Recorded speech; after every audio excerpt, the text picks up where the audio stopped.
Yo, Atlas speaking and welcome to part 9 of What If I Was Reborn in Naruto as Rasa of the Sand and brought greatness to the Sand Village. Let the tale begin. Chapter 201, Three Tales. Koto Amatsukami. What's that? At this moment, Orochimaru completely sensed that something was wrong. Oh? You don't know? That's a unique jinjutsu of Uchiha Shirsui's Mangekyo Sharingan. It allows him to slip into someone's mind without them noticing and alter their will. After Shirsui died, one of his eyes was taken by Danzo, and the other ended up in Itachi's hands. Orochimaru felt like his brain had just been struck hard by something. A chill rose from the depths of his soul, making his whole body tremble. He looked down at his hands, disbelief written all over his face, and said grimly, "You mean Itachi cast Jinjutsu on me, altered my will, that's why I..." Rasa nodded. "Just now, in that very instant, I sensed a strange chakra on you. I can confirm, it was Shirsui's chakra. As for how I'm so sure? And, it was nothing like this.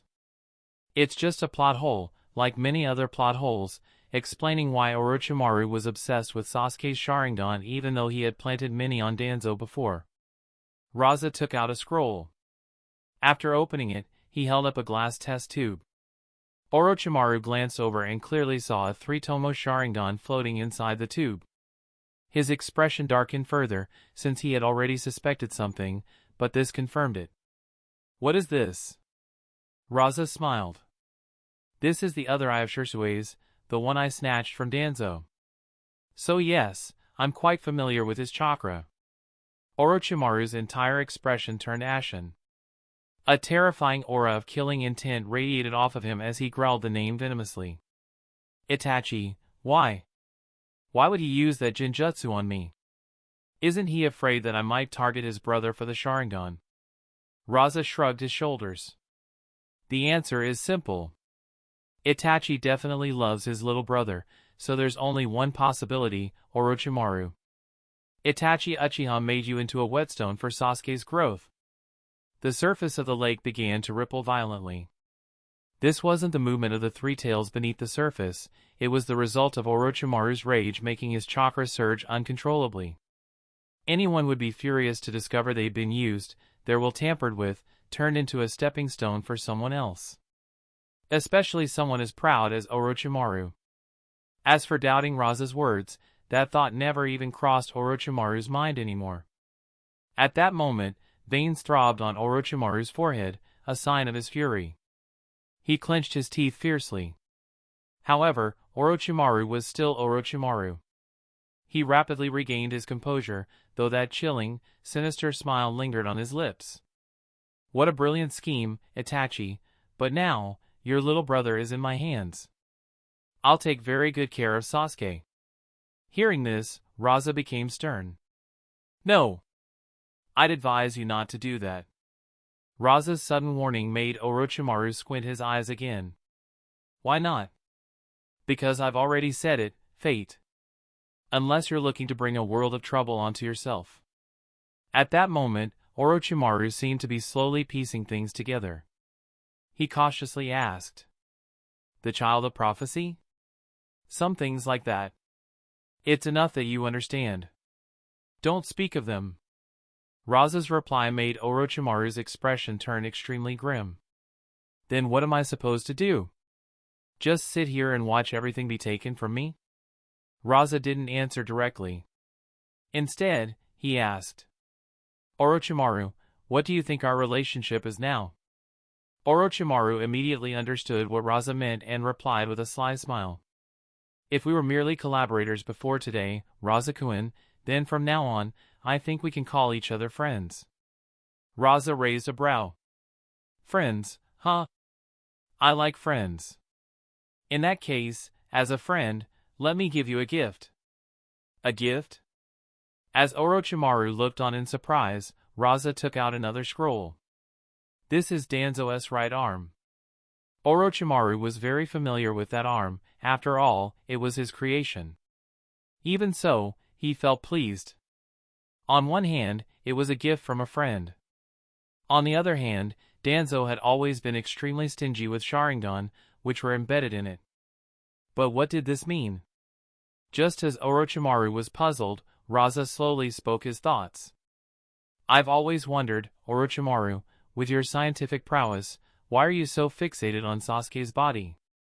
Don't you think that with your own genetic material, you could easily cultivate or clone a body far more suitable for yourself? At that moment, Orochimaru truly began to believe that Itachi had altered his will. Yes, why hadn't he thought of this? Using his own genes as the base, integrating Hashirama's cells and the power of the Sharingan, he could absolutely clone a body perfectly suited to his soul.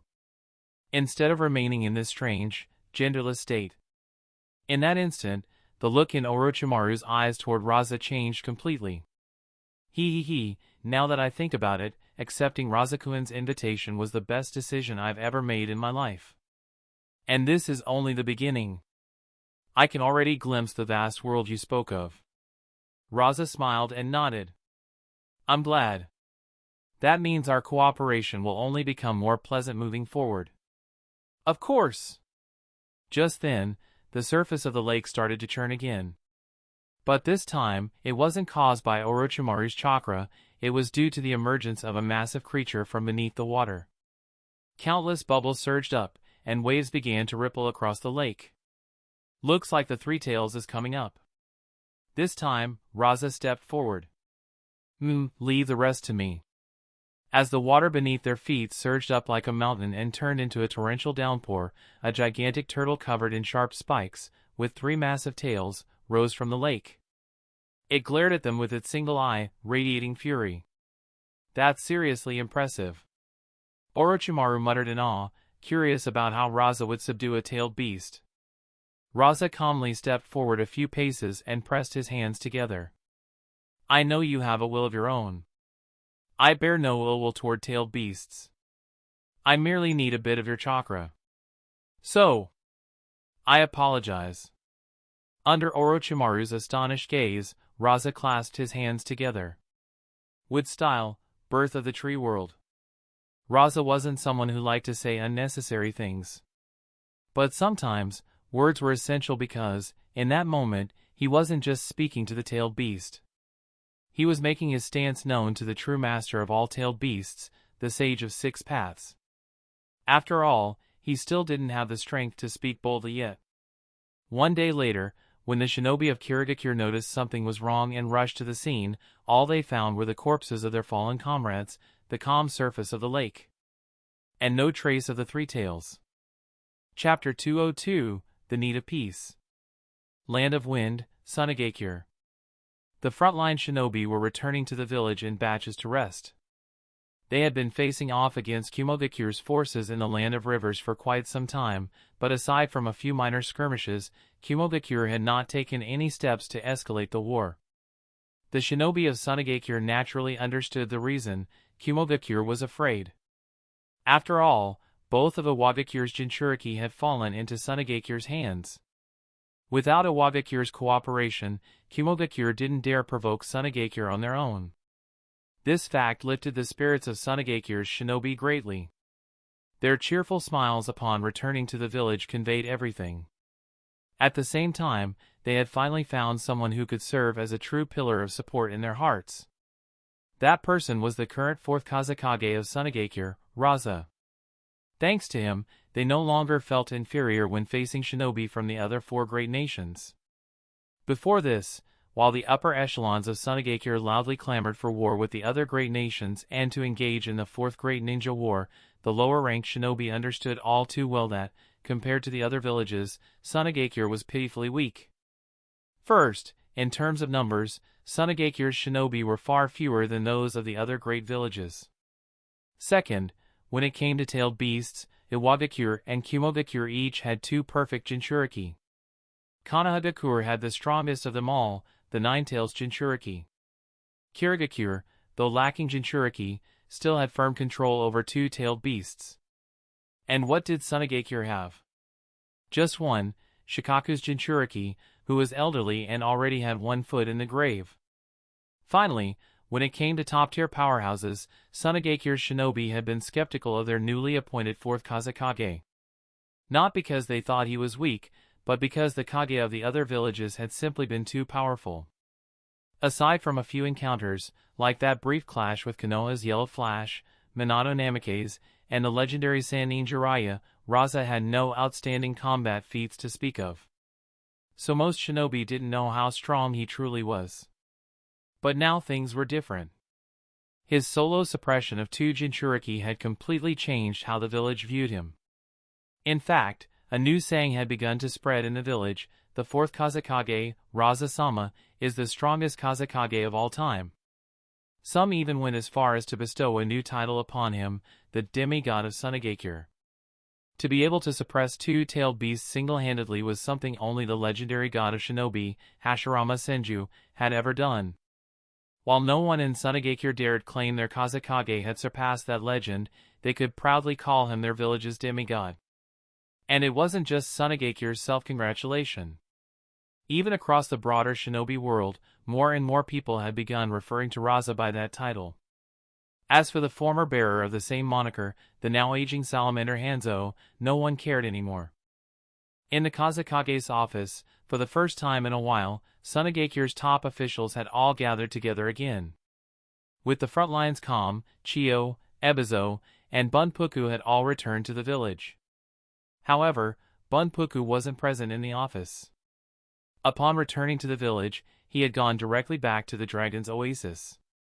Pakura had also returned to the village, while Michikawa remained stationed at the front lines.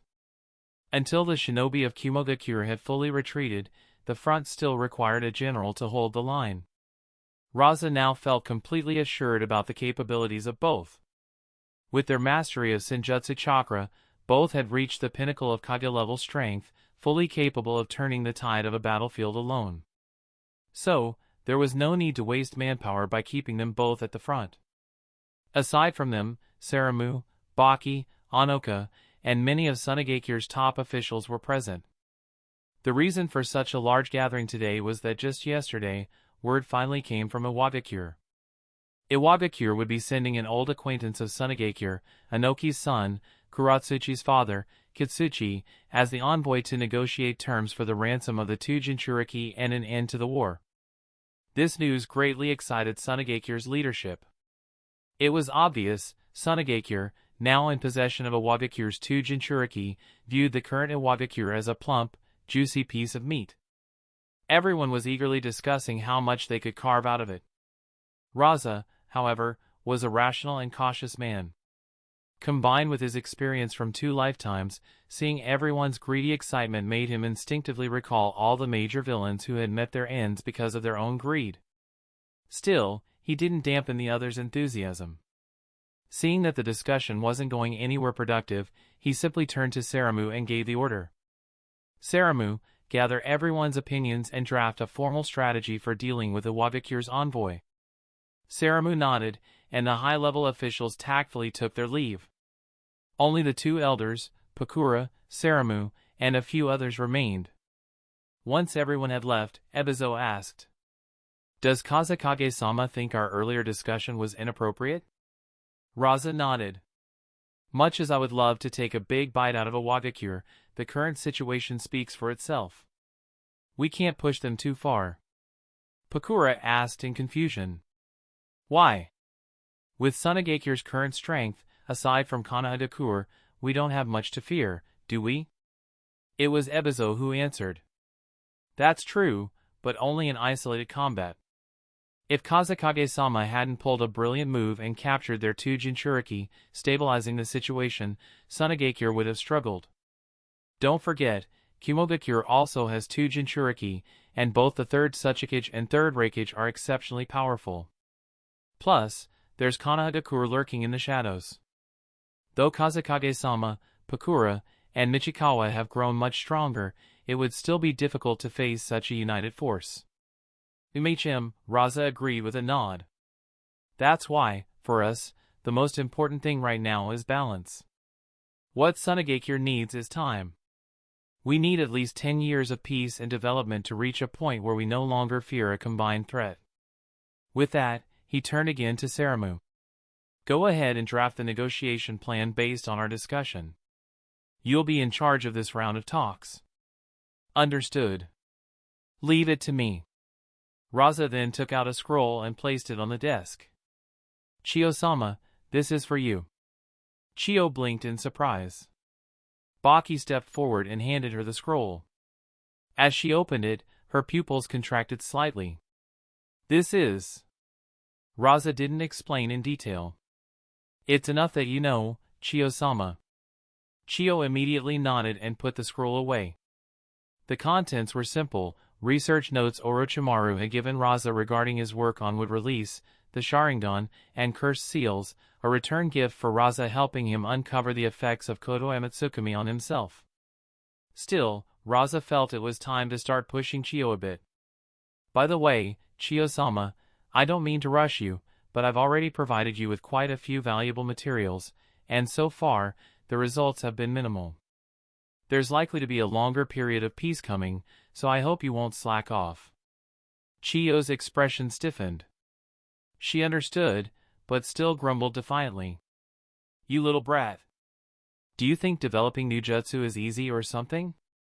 Rasa, of course, understood how difficult it was, but it was still his job to apply pressure when needed. At that moment, Ebizo surprised him with an unexpected announcement. Kazekage-sama, that reverse summoning technique you asked me and Onoka to develop, it's complete. Chapter 203, Real Mastermind. Rasa was momentarily stunned, but quickly remembered and immediately took the scroll to examine it. Ebizo glanced at Onoka behind him and said, This jutsu actually began taking shape back when we were developing the gourd sealing technique. But since it hadn't been tested, I couldn't be sure of its feasibility. However, during my recent trip to the Land of Rivers, I took the opportunity to work with this girl, Onoka, to try and construct a reverse summoning path. Rasa narrowed his eyes. What was the result? I'll let Onoka explain it herself. Ebizo gave the floor to the girl behind him. Seeing everyone's attention shift to her, Onoka didn't hesitate and spoke directly. It worked. Master Ebizo and I successfully constructed a summoning channel that can connect two designated locations and allow for two-way travel.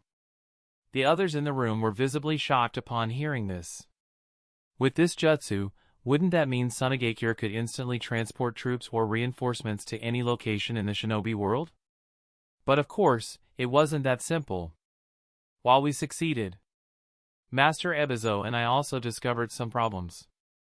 Of course, things don't always go that smoothly. What problems? Chakra. This reverse summoning jutsu consumes a massive amount of chakra. On top of that, depending on the distance and size of what is being transported, the chakra cost increases dramatically. Right now, even just transporting something the size of an average adult takes up 1/10 of my chakra. 1/10 might not seem like much, except that Onoka was a member of the Uzumaki clan. Rasa had originally tasked Onoka with developing this jutsu specifically for summoning the giant creatures on the Forgotten Island. Have you tried using Senjutsu chakra? Onoka nodded. That's actually the biggest issue Master Ebizo and I discovered. Senjutsu chakra doesn't seem to work with this jutsu at all.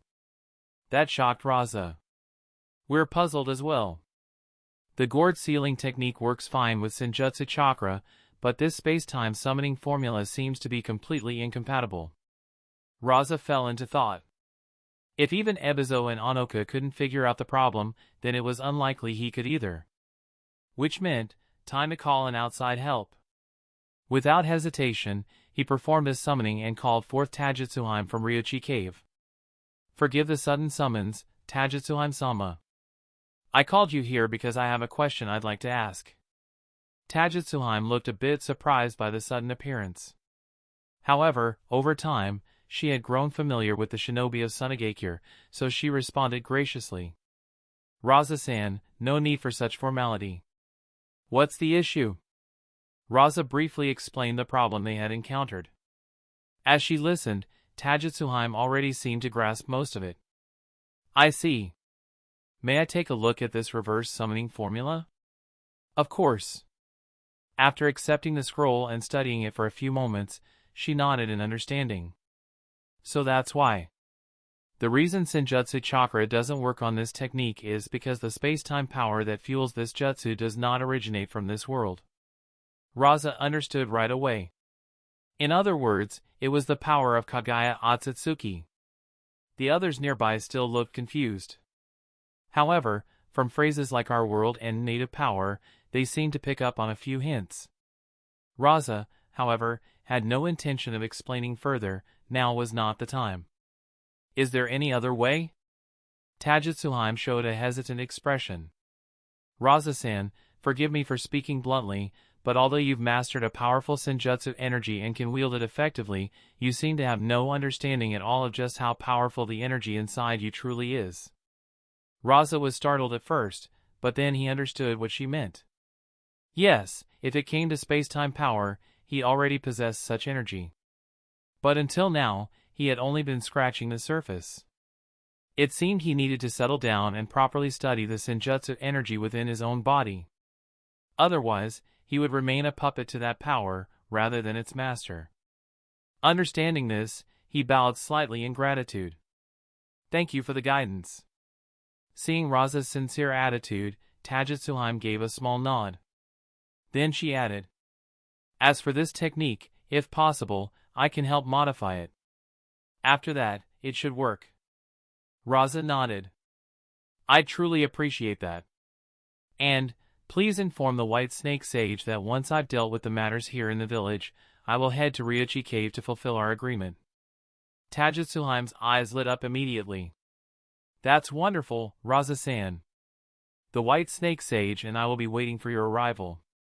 Once she departed, Chio, Ebizo, and the others also took their leave, leaving only Pakura in the office. Just as Rasa wondered what Pakura had stayed behind for, Pakura suddenly spoke. Congratulations on becoming a father, by the way. You found out. Rasa was a bit surprised, but then gave an apologetic smile. Sorry, Karura didn't want the news to spread, so we didn't tell anyone. It's fine. Pakura's expression turned a little complicated, but after thinking for a moment, she asked. I remember you know how to use that technique Konoha's Minato developed, the jutsu called Rasengan, right? Rasa blinked, then realized what Pakura meant. Oh? You want to learn it? A tint appeared on Pakura's cheeks. Yeah. Land of Water. Within the mist-shrouded Kirigakure. A strange, eerie atmosphere permeated the Mizukage's office. Yagura, student of the third Mizukage, stood facing his teacher. In the room, another Kirigakure shinobi stood frozen in place, his eyes blank and lifeless. All right, Yagura. You'll take this man and lead the team to cooperate with the Wagakure's upcoming operation. Here's the hand seal formula to unlock the seal within him. Yagura accepted the scroll, though a trace of hesitation flashed in his eyes. Sensei, is this really worth it? The third Mizukage's voice was cold and emotionless. Of course it is.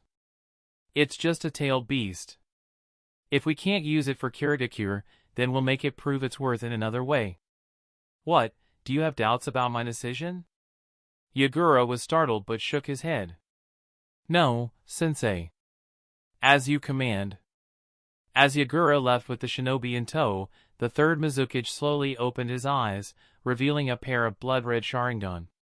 And beside the Mizukage, a figure half-black, half-white emerged from the ground. Well? Have you confirmed the locations of the Four Tails and Five Tails? Yes, Madara-sama. Although Sunagakure's Kazekage has extraordinary sensory abilities, I've already used mental control to take over one of Sunagakure's Umbu. I've located the place where they're holding the Four Tails and Five Tails. And to prevent that Kazekage from preparing in advance, the moment the Six Tails enters Sunagakure, I'll activate the jutsu. The third Mizukage looked at the black zetsu he had created with satisfaction. As expected, a consciousness created using Inyang release was far smarter than those idiot white zetsu. Well done. I'm looking forward to the chaos of three-tailed beasts rampaging at once, hee-hey. Chapter 204, Training. The Rasengan was, in truth, a jutsu that was extremely difficult to master. If Rasa hadn't been a transmigrator, he never would have learned it so easily, especially considering that even in the original storyline, Jiraiya had to explain the key to training in it in detail. Minato Namikaze had spent a long time developing the Rasengan before finally mastering it. However, once Rasa had learned it and used it a single time, he realized the jutsu was rather underwhelming for him. In its basic form, the Rasengan wasn't very practical. Its destructive power was only comparable to an A-rank jutsu, and offensively, it was limited to close-range combat since the standard form of the Rasengan couldn't be thrown. This made the Rasengan relatively easy to counter, especially when facing someone on Rasa's level.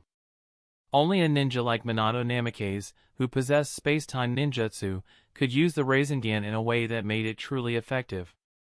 Of course, had he taken the time to develop it further, especially with his command of Senjutsu energy, the Rasengan might have shown its true potential.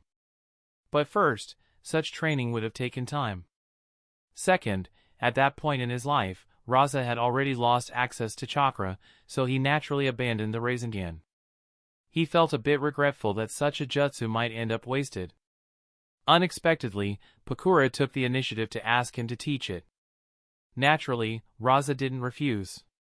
Pakura was already talented in jutsu development, and she was a close-range combat specialist by nature.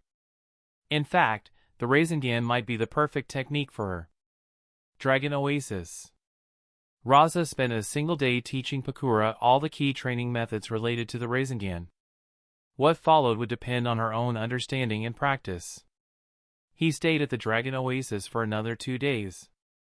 He had been overwhelmed with tasks recently and hadn't had a proper opportunity to train.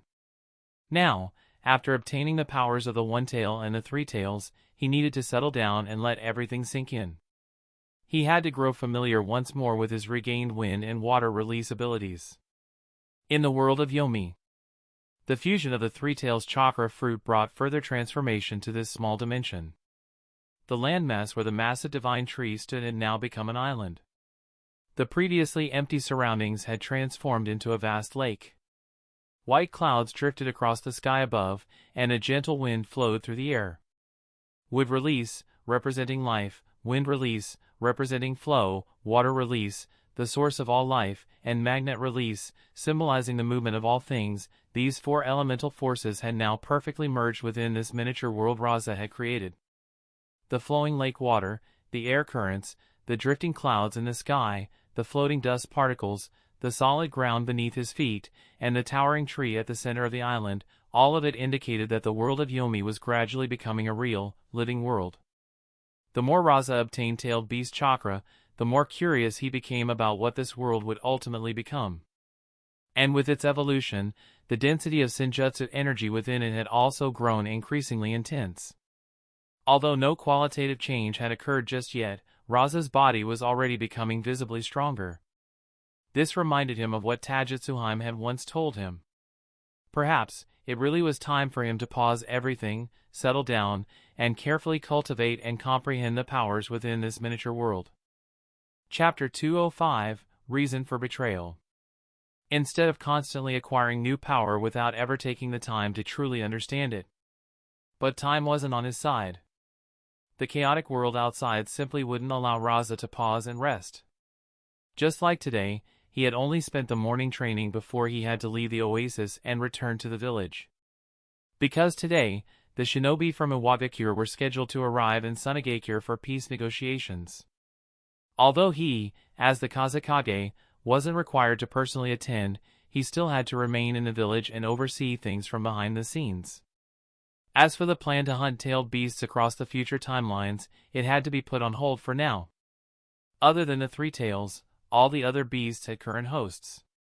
Even though they could locate them through Black Zetsu, capturing them would require detailed preparation to proceed smoothly. So Rasa simply entrusted the entire operation to Orochimaru. Orochimaru, far from being resentful about taking orders, was in fact enthusiastic. He immediately set about helping Rasa draw up plans. Upon returning to the village, Rasa went straight to the Kazekage's office and met with Baki and Saramu to confirm a few details. When will the people from Iwagakure arrive? According to reports from the ANBU, they should arrive by tonight. Everything is already arranged. Rasa nodded in understanding. Good. Saramu, just as planned, I'll leave the negotiation to you. Baki will assist from the side. If there's anything uncertain, report directly to me. Understood, Kazekage-sama. What about the 2 Jinchuriki? They're still sealed. But to help ease tensions with Iwagakure, I've already had them cleaned up and well tended to. What a pity, we can only extract a bit of chakra from them. Rasa had hoped he could extract enough chakra from each of the 2 to create chakra fruits. This way, he wouldn't have to go through all the trouble of capturing them. However, he wasn't stupid enough to take that risk. Even though he could now travel to an alternate future timeline, this world was still his home base. He had to proceed with utmost caution. Even though Iwagakure is coming to negotiate peace, the ANBU mustn't lower their guard. We can't rule out any tricks. Hi! After giving a few more instructions, Rasa left the office and returned to his home. At Rasa's residence, it was unusually lively. 2 timelines worth of family now gathered under one roof. Under the soft, warm lighting. In the kitchen, Temari stirred the pot with joy. Gaara, under Karura's guidance, gently sliced carrots. Kankuro was in the dining area setting the table. This scene, once only a dream for the 3 siblings, had now become reality. Of the 3, Gaara had changed the most. A mother's love truly was a powerful thing. Even though all 3 understood that this Karura wasn't their actual mother, love couldn't be faked. The once violent Gaara now behaved like a gentle kitten around her. And with Shikaku's chakra having been absorbed and the seal reinforced, Gaara was finally able to rest properly, and his entire demeanor had become much brighter and sunnier. Just then, the door opened. Rasa walked in. Compared to their time with Karura, the 3 had spent far less time with their father from this timeline. Still, they understood why. In recent days, they had come to understand the situation in this version of Sunagakure. Surrounded by the threat of war, attacked by both Kumogakure and Iwagakure, with Konohagakure watching like a hungry wolf. Yet despite such dire circumstances, their father in this timeline had displayed a level of political skill and personal strength far beyond the one they had known. He had even captured 2 of Iwagakure's Jinchuriki, completely turning the tide of the war. Watching their mother smile so gently at their father's return, Temari glanced at her mother's swollen belly, which held a future version of herself, and for a moment, she felt a pang of envy. And so, a special family dinner began. Meanwhile, beneath the surface of Sunagakure, dark currents had already begun to stir. Ever since Rasa captured Iwagakure's 2 tails and 5 tails Jinchuriki, an awkward problem presented itself to Sunagakure's ANBU. The village didn't actually have a facility suitable for holding the 2 of them. A regular prison was obviously out of the question. These 2 Jinchuriki were capable of communicating with their tailed beasts and actively harnessing their power. As a result, standard restraints and sealing techniques proved entirely ineffective. Fortunately, Baki, the current ANBU commander, thought of one place. It was the old facility Sunagakure once used to confine Bunpuku, the previous One-Tails Jinchuriki. Under the night sky, at the cliffside edge of Sunagakure, teams of shinobi patrolled the perimeter. In addition to ANBU operatives, members of the sealing division were stationed there as well. All precautions were in place, just in case. At that moment, a Sunagakure shinobi carrying a basket slowly approached. The ANBU squad captain responsible for guarding the site spotted the man and greeted him warmly. "Kurwashi, it's you again today?" The ninja named Kurwashi nodded. No choice, no one else dares get close to the Jinchuriki. The ANBU captain gave a knowing nod. Although both Jinchuriki were sealed, the prison still radiated a sinister chakra from the 2-tailed beasts inside, too oppressive for ordinary shinobi to withstand. "Appreciate your hard work." Kurwashi nodded silently, and the ANBU stepped aside. Following a mechanical lift upwards, Kurwashi arrived at the cave where the 2-tailed beasts were imprisoned. At the cave entrance, the SEAL squad stationed there also recognized him and let him through after a quick check. None of them suspected a thing. After all, To be entrusted with a task like this, getting close to two Jinchuriki, was proof of absolute trust. And Kurwashi truly did seem worthy of that trust.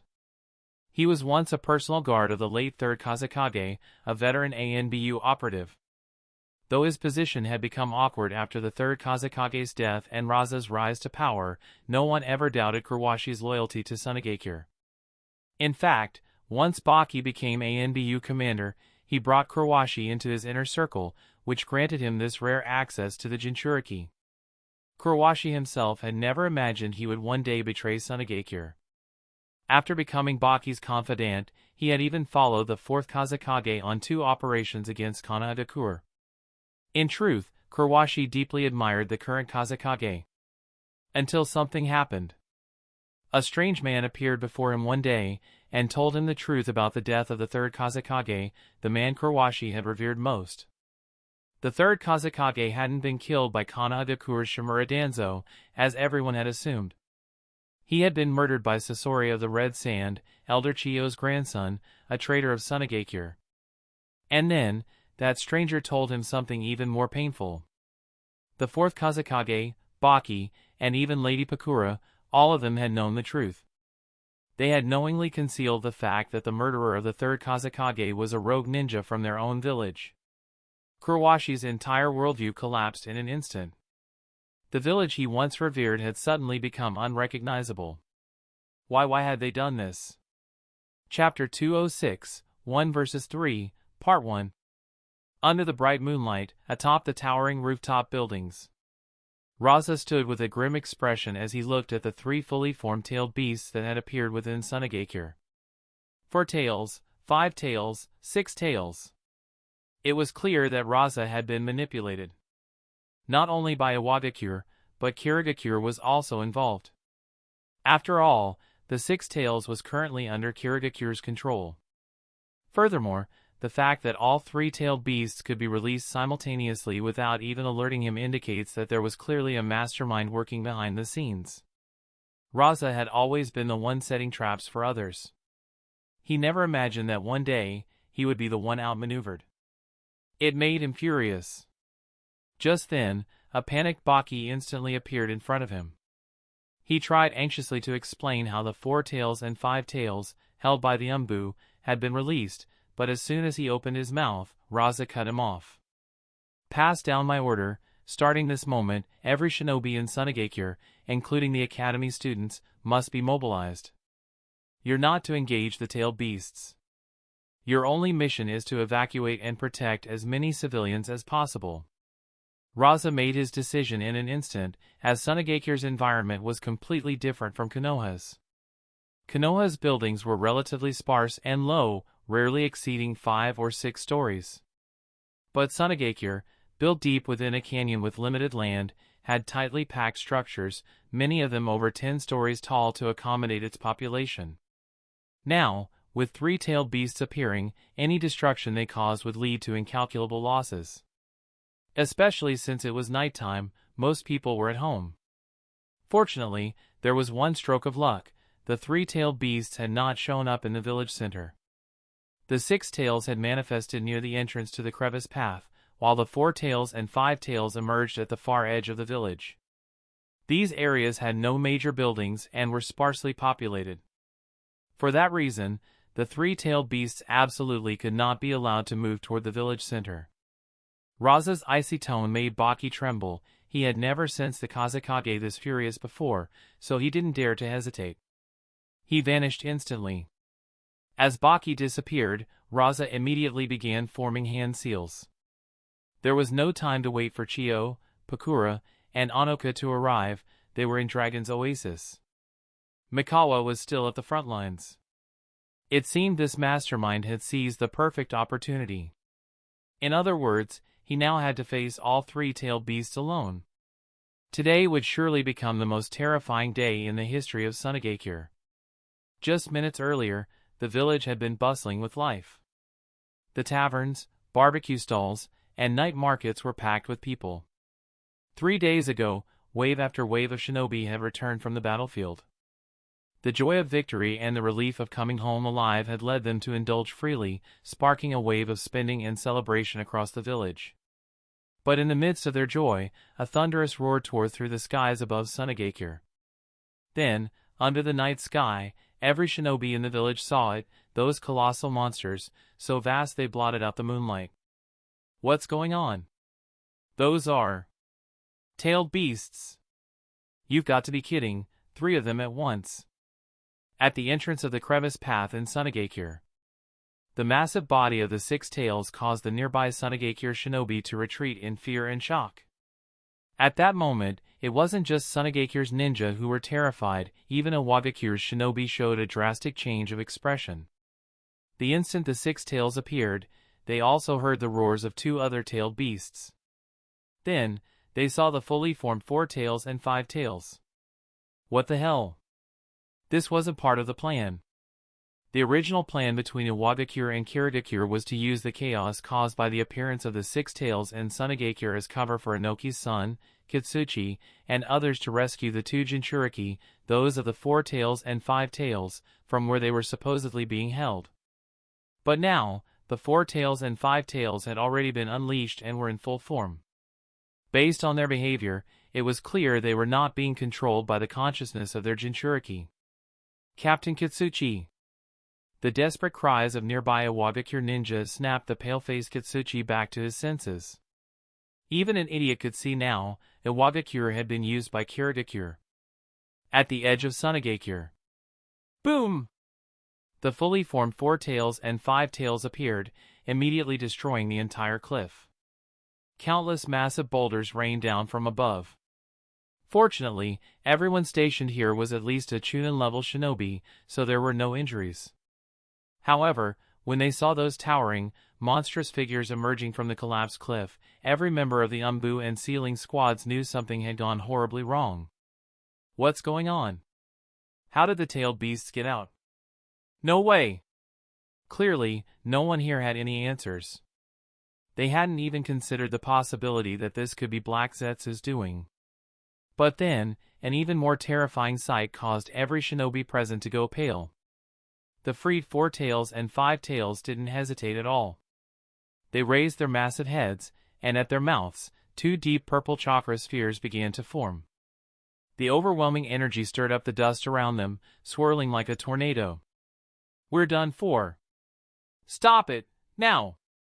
Every shinobi in Sunagakure understood what would happen if a tailed beast bomb landed in the village. It would be total annihilation. But it was already too late.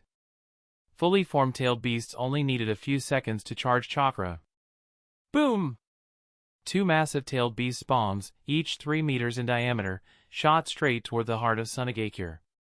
At that moment, in the sky above Sunagakure, a torrent of golden sand surged upward, intercepting the 4 tailed beast bomb.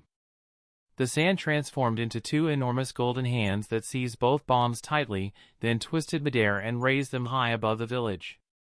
Boom! In the skies over Sunagakure, an explosion of apocalyptic proportions erupted.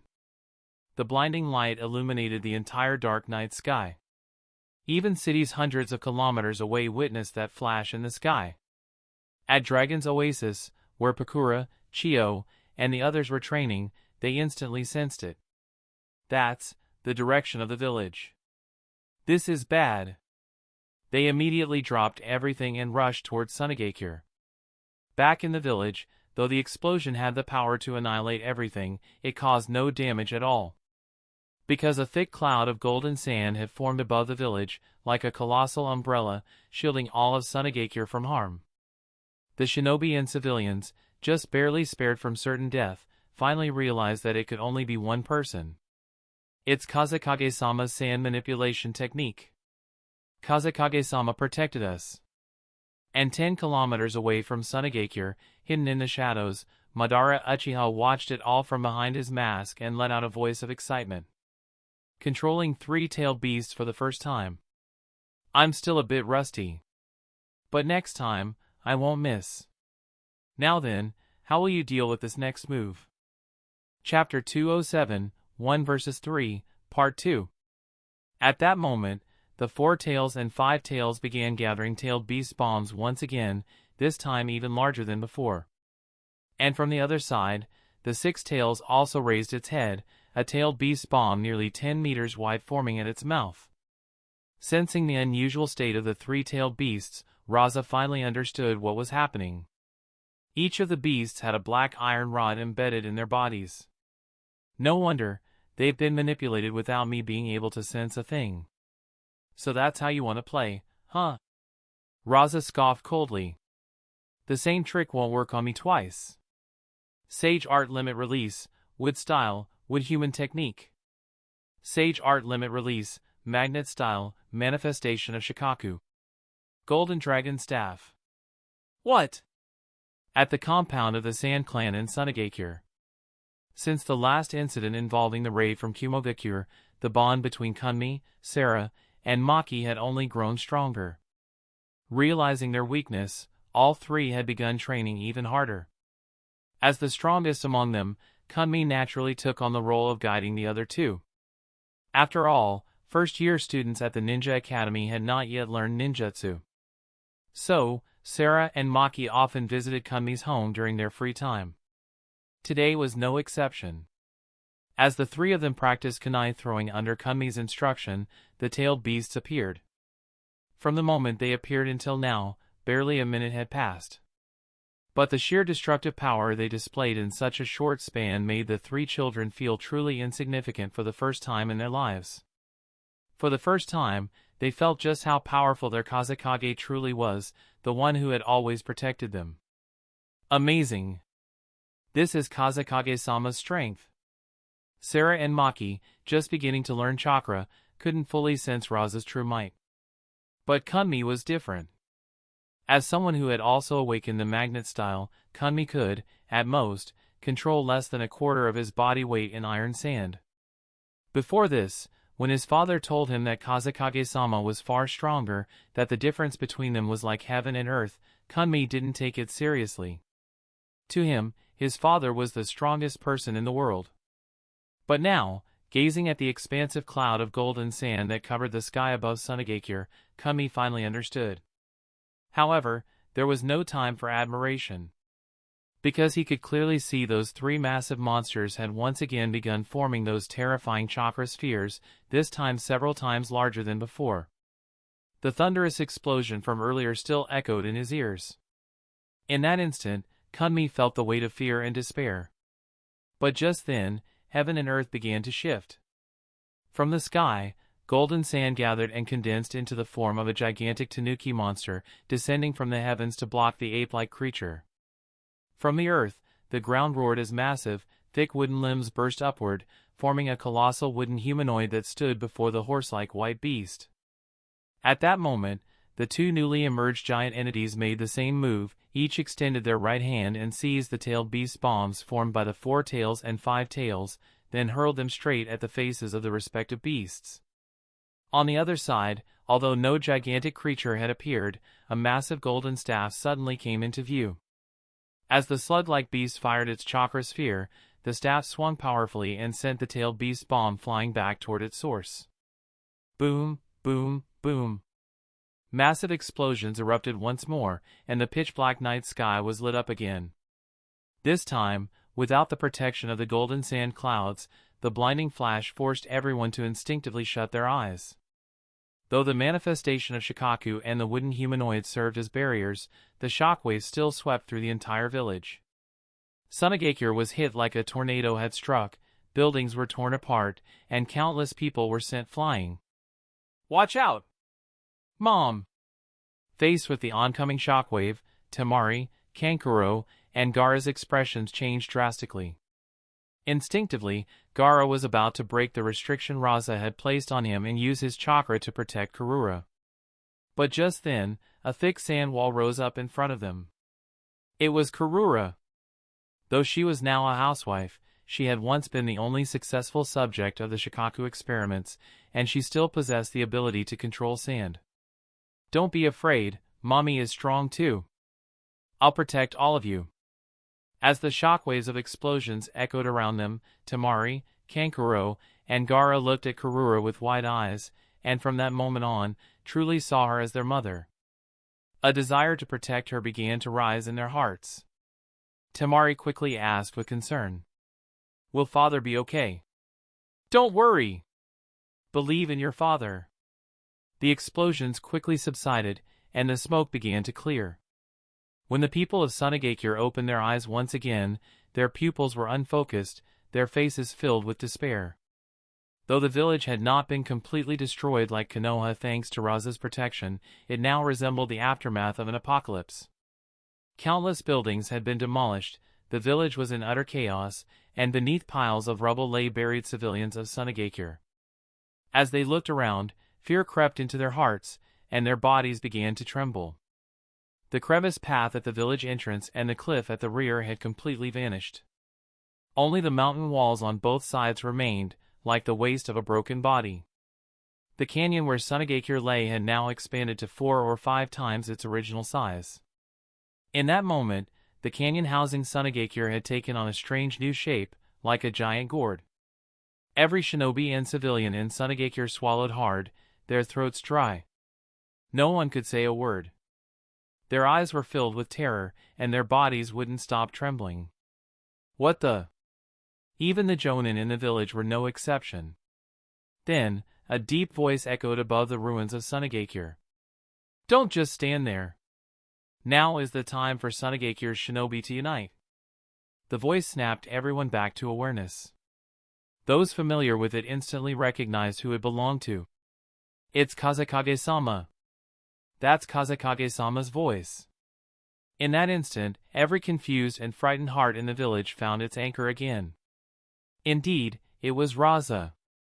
Wasting no words, he declared loudly, "From this moment on, I swear as Kazekage, I will not allow those three-tailed beasts to take even a single step closer to Sunagakure.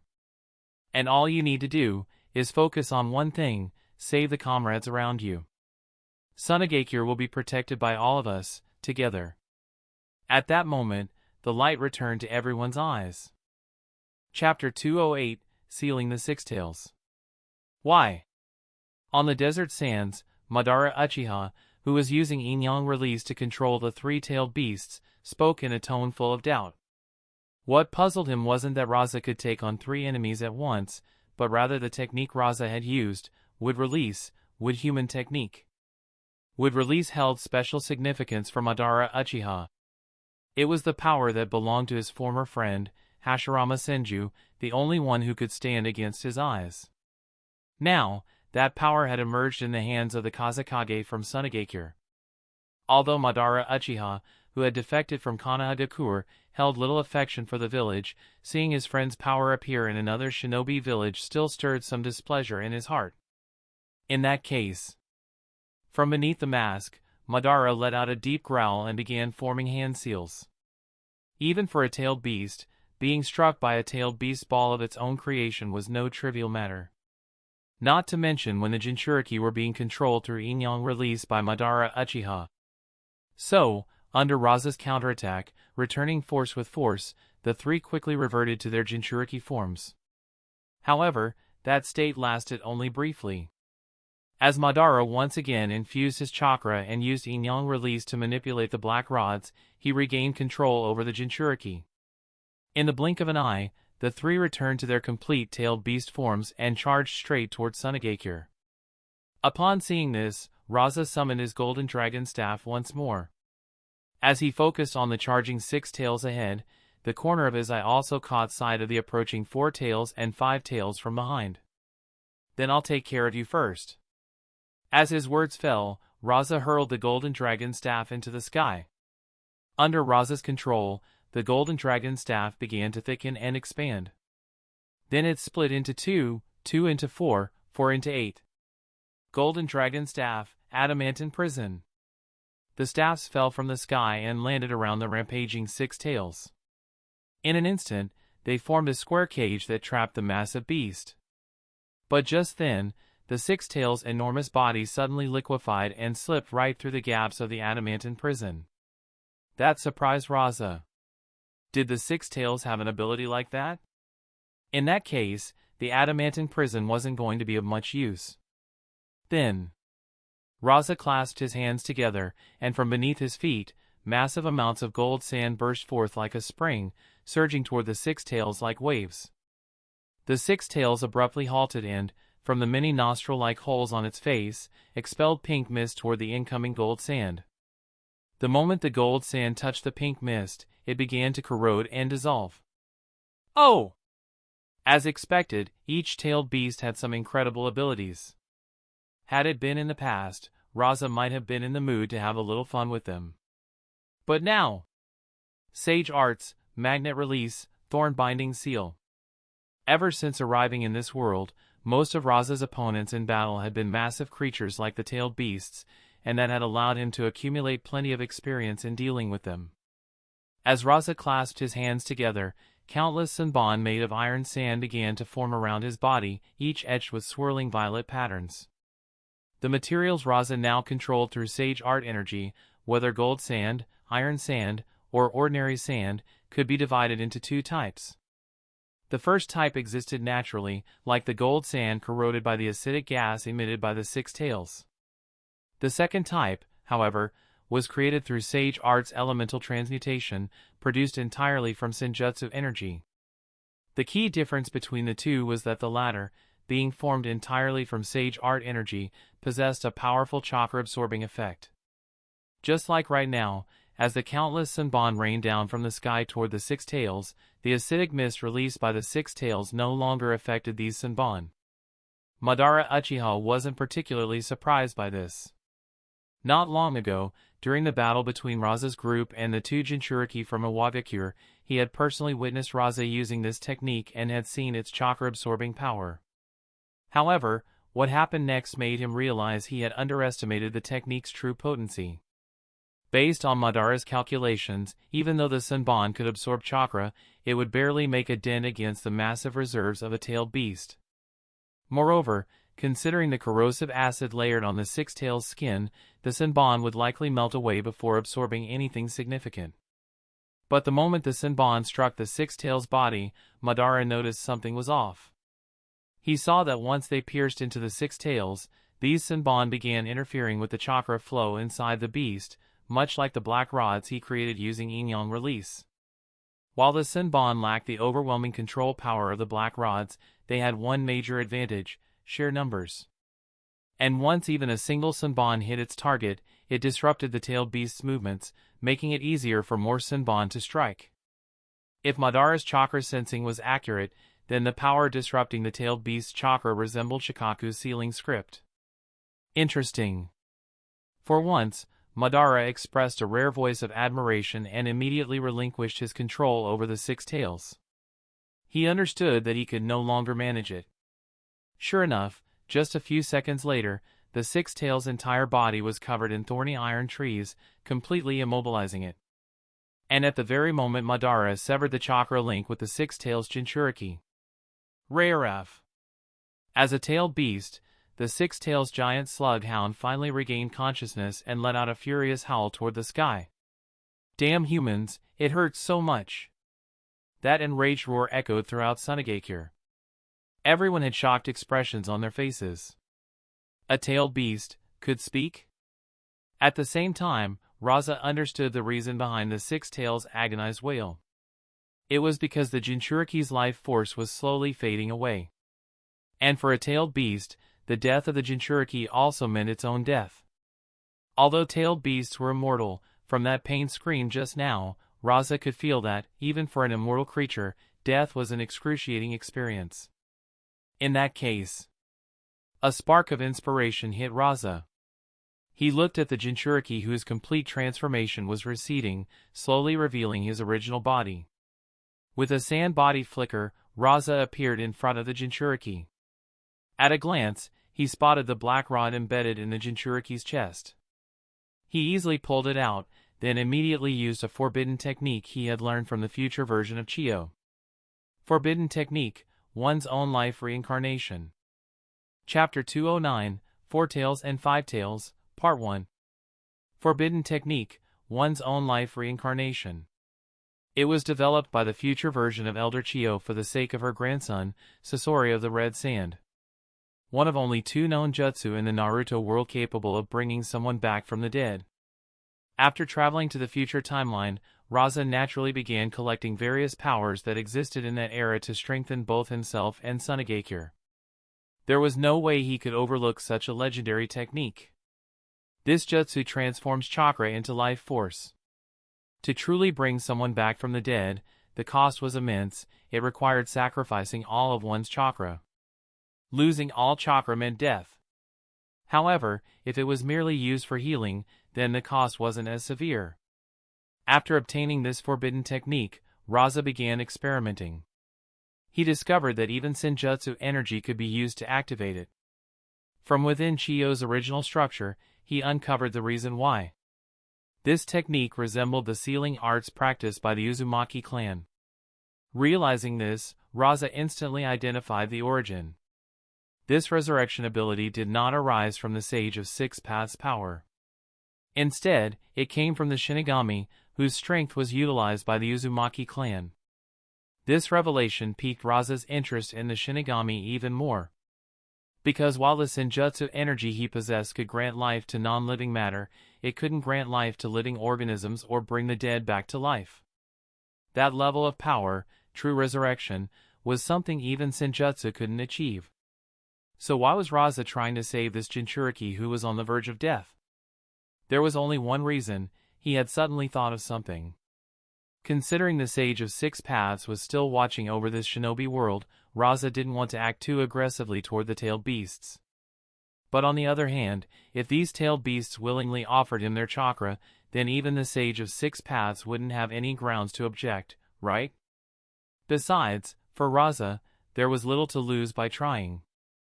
If he failed, it wouldn't be a big deal. However, if he succeeded, the payoff would be enormous. After all, he was currently facing 3 tailed beasts. If he could obtain their chakra, Rasa would instantly possess the chakra of 5 tailed beasts: Shikaku, Isabu, Sangoku, Kokuo, Saiken. Under the effects of life-for-life rebirth, it didn't take long for the Jinchuriki's condition to stabilize.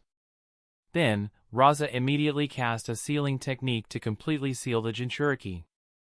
Baki! As Rasa's voice rang out, Baki, who wore a face full of admiration and excitement, appeared in front of him. He had just witnessed the entire battle without daring to blink even once. Such overwhelmingly powerful tailed beasts had been effortlessly and cleanly sealed by the Kazekage-sama before his very eyes. Once again, Baki found himself worshipping the strength that Rasa possessed. And it wasn't just Baki. All the Sunagakure villagers and shinobi who were busy tending to the wounded and injured paused upon seeing that scene. For the first time, they had truly witnessed the might of their Kazekage with their own eyes.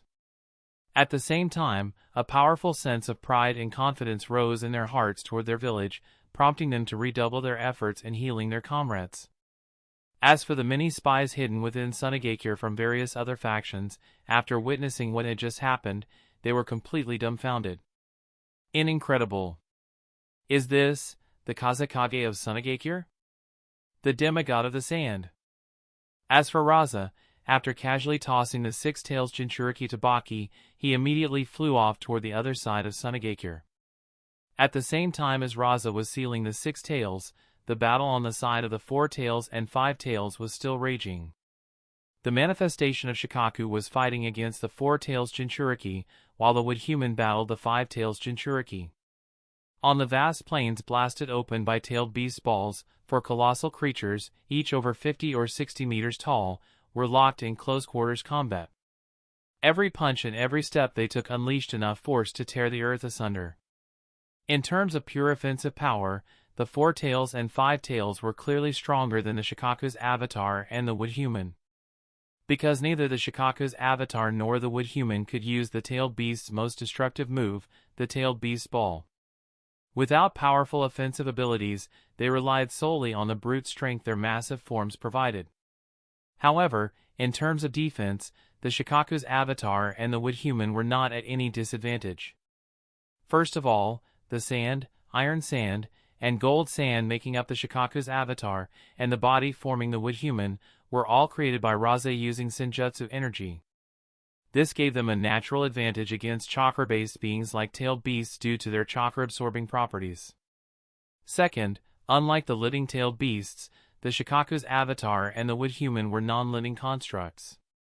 This meant that damage to their physical forms didn't affect their functionality much. Even if broken, they could quickly regenerate, just like fearless, deathless warriors. Because of that, while Rasa was sealing the 6 tails, the Shikaku's avatar and wood human perfectly fulfilled their roles. They kept the 4 tails and 5 tails restrained, preventing them from advancing a single step. They couldn't even launch a tailed beast ball, because the moment they tried, what awaited them were massive fists slamming into their faces. This, however, also marked the limit of Rasa's power. With his current strength, he could only manage to take on 3 tailed beasts at once. Any more, and Sunagakure would likely face inevitable destruction. It was a valuable lesson. Ever since Rasa had created the Dragon's Oasis, all of the village's elite forces had been moved there, leaving Sunagakure itself rather vulnerable. But that was a problem for later. Right now. Shoo! Rasa used the body flicker technique to instantly appear atop the Shikaku's avatar's head. The equally massive wood human stood firmly at his side. Facing him were the controlled 4 tails Son Goku and 5 tails Kokuo. The Shikaku's avatar and wood human did lack attack power when not under Rasa's control. But once Rasa was actively directing them, everything changed. And now that he no longer had to control the 6 tails, Madara's control over the 4 tails and Kokuo became more refined as well. Then let's see how excited you can make me. As Madara Uchiha formed hand seals, the enormous forms of the 4 tails and 5 tails once again began condensing tailed beast balls. This time, they did it faster, with even greater power. Continuous tailed beast bombs. In an instant, dozens of tailed beast bombs, each 1 meter in diameter, shot toward Rasa like a barrage of cannonballs. Sage Arts, Magnet Release, Shikaku's Shield. A massive desert wall, like a great fortress, rose directly in front of Sunagakure's entrance. Boom, boom, boom. Everyone in Sunagakure could feel the tremors and witness the blinding flashes of light from the continuous explosions in the distance. It was evident that if even one of those tailed beast bombs had struck the village, the devastation would have been unimaginable. Yet, after a whole minute of relentless bombardment, the end of Sunagakure was shrouded in clouds of sand and dust. Not a single tailed beast bomb had broken through Rasa's absolute defense. Then, in the sudden silence that followed, a cold, indifferent voice rang out. Sage Arts, Magnet Release, Gold Sand Waterfall. Boom! From within the swirling sandstorm, the Shikaku's avatar transformed into a colossal wave of sand, 40 to 50 meters tall, and surged toward the 4 tails and 5 tails. Chapter 210, 4 Tails and 5 Tails, Part 2. That really is a solid defense. Seeing that even the barrage of continuous tailed beast bombs failed to break through Rasa's sand wall, Madara Uchiha's voice grew lower and more serious. Meanwhile, on the battlefield, as he faced the oncoming wave of golden sand, the 4 tails, Son Goku, roared and slammed his fist into the earth. The ground split open, and searing magma burst forth, forming a wave of molten lava that surged toward the golden sand tsunami. The 5 tails, Kokuo, moved swiftly. Just before the sand wave could reach him, he stomped with both hooves and launched himself into a high-speed leap. In an instant, lava and golden sand clashed. The earth trembled violently.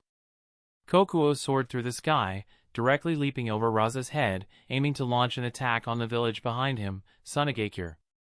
But there was no way Rasa would allow that. Sage Arts, Wood Release, Wood Dragon Technique. From the massive body of the wood human, a wooden dragon with 4 claws burst forth, letting out a ferocious roar as it soared into the sky. Its serpentine body wrapped around Kokuo's midsection, gripping him tightly, and its gaping jaws latched onto Kokuo's throat. Ack! Though the 5 tails was known for its raw strength, capable of snapping even the strongest chains, with the wooden dragon latched onto him, it couldn't resist at all. Because the moment the dragon clamped down, his chakra was being rapidly drained. However, the wooden dragon's absorption couldn't last long, because the four tails had already charged forward. Seeing this, Rasa immediately commanded the wood human to grab the dragon and, like swinging a hammer, hurled the five tails' massive body away. Boom! The two mountain-sized tailed beasts collided midair, releasing a thunderous impact that shook the heavens and the earth. And just as both tailed beasts stumbled and lost control of their bodies, countless streams of golden sand surged toward them again. As long as the golden sand could fully envelop the four tails and the five tails, Rasa could then seal them completely with a sealing technique. But how could Madara Uchiha possibly let Rasa succeed? Just as the golden sand was about to engulf the two-tailed beasts, they instantly exited their full-tailed beast forms and transformed into chakra-cloaked, half-transformed Jinchuriki. They darted straight at Rasa in a surprise assault. In this state, without the massive bodies slowing them down, both Jinchuriki had become far more agile. Their speed hadn't decreased at all, in fact, it had increased. The five tails Jinchuriki especially moved so fast that a sonic boom echoed in the air, blowing away the gold sand Rasa sent in pursuit. At such a speed, even the massive wood human was rendered ineffective. Boil release, unmatched strength. In the blink of an eye, the Jinchuriki was already in front of Rasa, launching a powerful kick directly at his face. Bang! A sand wall appeared before Rasa, but it was torn apart like paper. So this is the power of boil release, both the speed and force are flawless. Although Rasa's physical strength had already reached the level of maintaining the fifth gate at all times, he still didn't dare take this lightly. Monster Arm Technique. Rasa's right arm instantly transformed into a gigantic sand arm and collided head-on with the five tails Jinchuriki. Boom! The force of their clash caused shockwaves to ripple through the air. This time, Rasa was genuinely shocked. He could clearly feel the force from the opponent. It had already reached a level close to the seventh gate of the eight gates release formation. But Rasa had no time to be shocked because the moment their clash ended. PSSH. Countless streams of scorching white steam surged out from the mouth of the five tails Jinchuriki, instantly turning the entire area into a white fog. Rasa held his breath and focused his chakra, forming a layer of sand armor around his body to guard against any potential poison in the mist. At the same time, he formed a one-handed seal while keeping his eyes fixed on the five tails Jinchuriki before him. Wind release, great breakthrough. The power obtained from Shikaku had allowed Rasa to reawaken his wind release, and he had even learned to use senjutsu energy to cast wind release techniques. A powerful gust of wind blasted directly toward the five tails Jinchuriki at point-blank range. Boom! The force was so great that even the Jinchuriki in partial transformation was sent flying. Just then, the four tails Jinchuriki, his body gleaming with molten fire in his lava release chakra mode, attacked from the side. I've been waiting for this moment. Water release, exploding water shockwave. The method to deal with the four tails Jinchuriki had already been laid out perfectly in the original story. And that was, using water release. Rasa did not possess such an ability in the past, but after capturing the three tails, he regained the power of water release.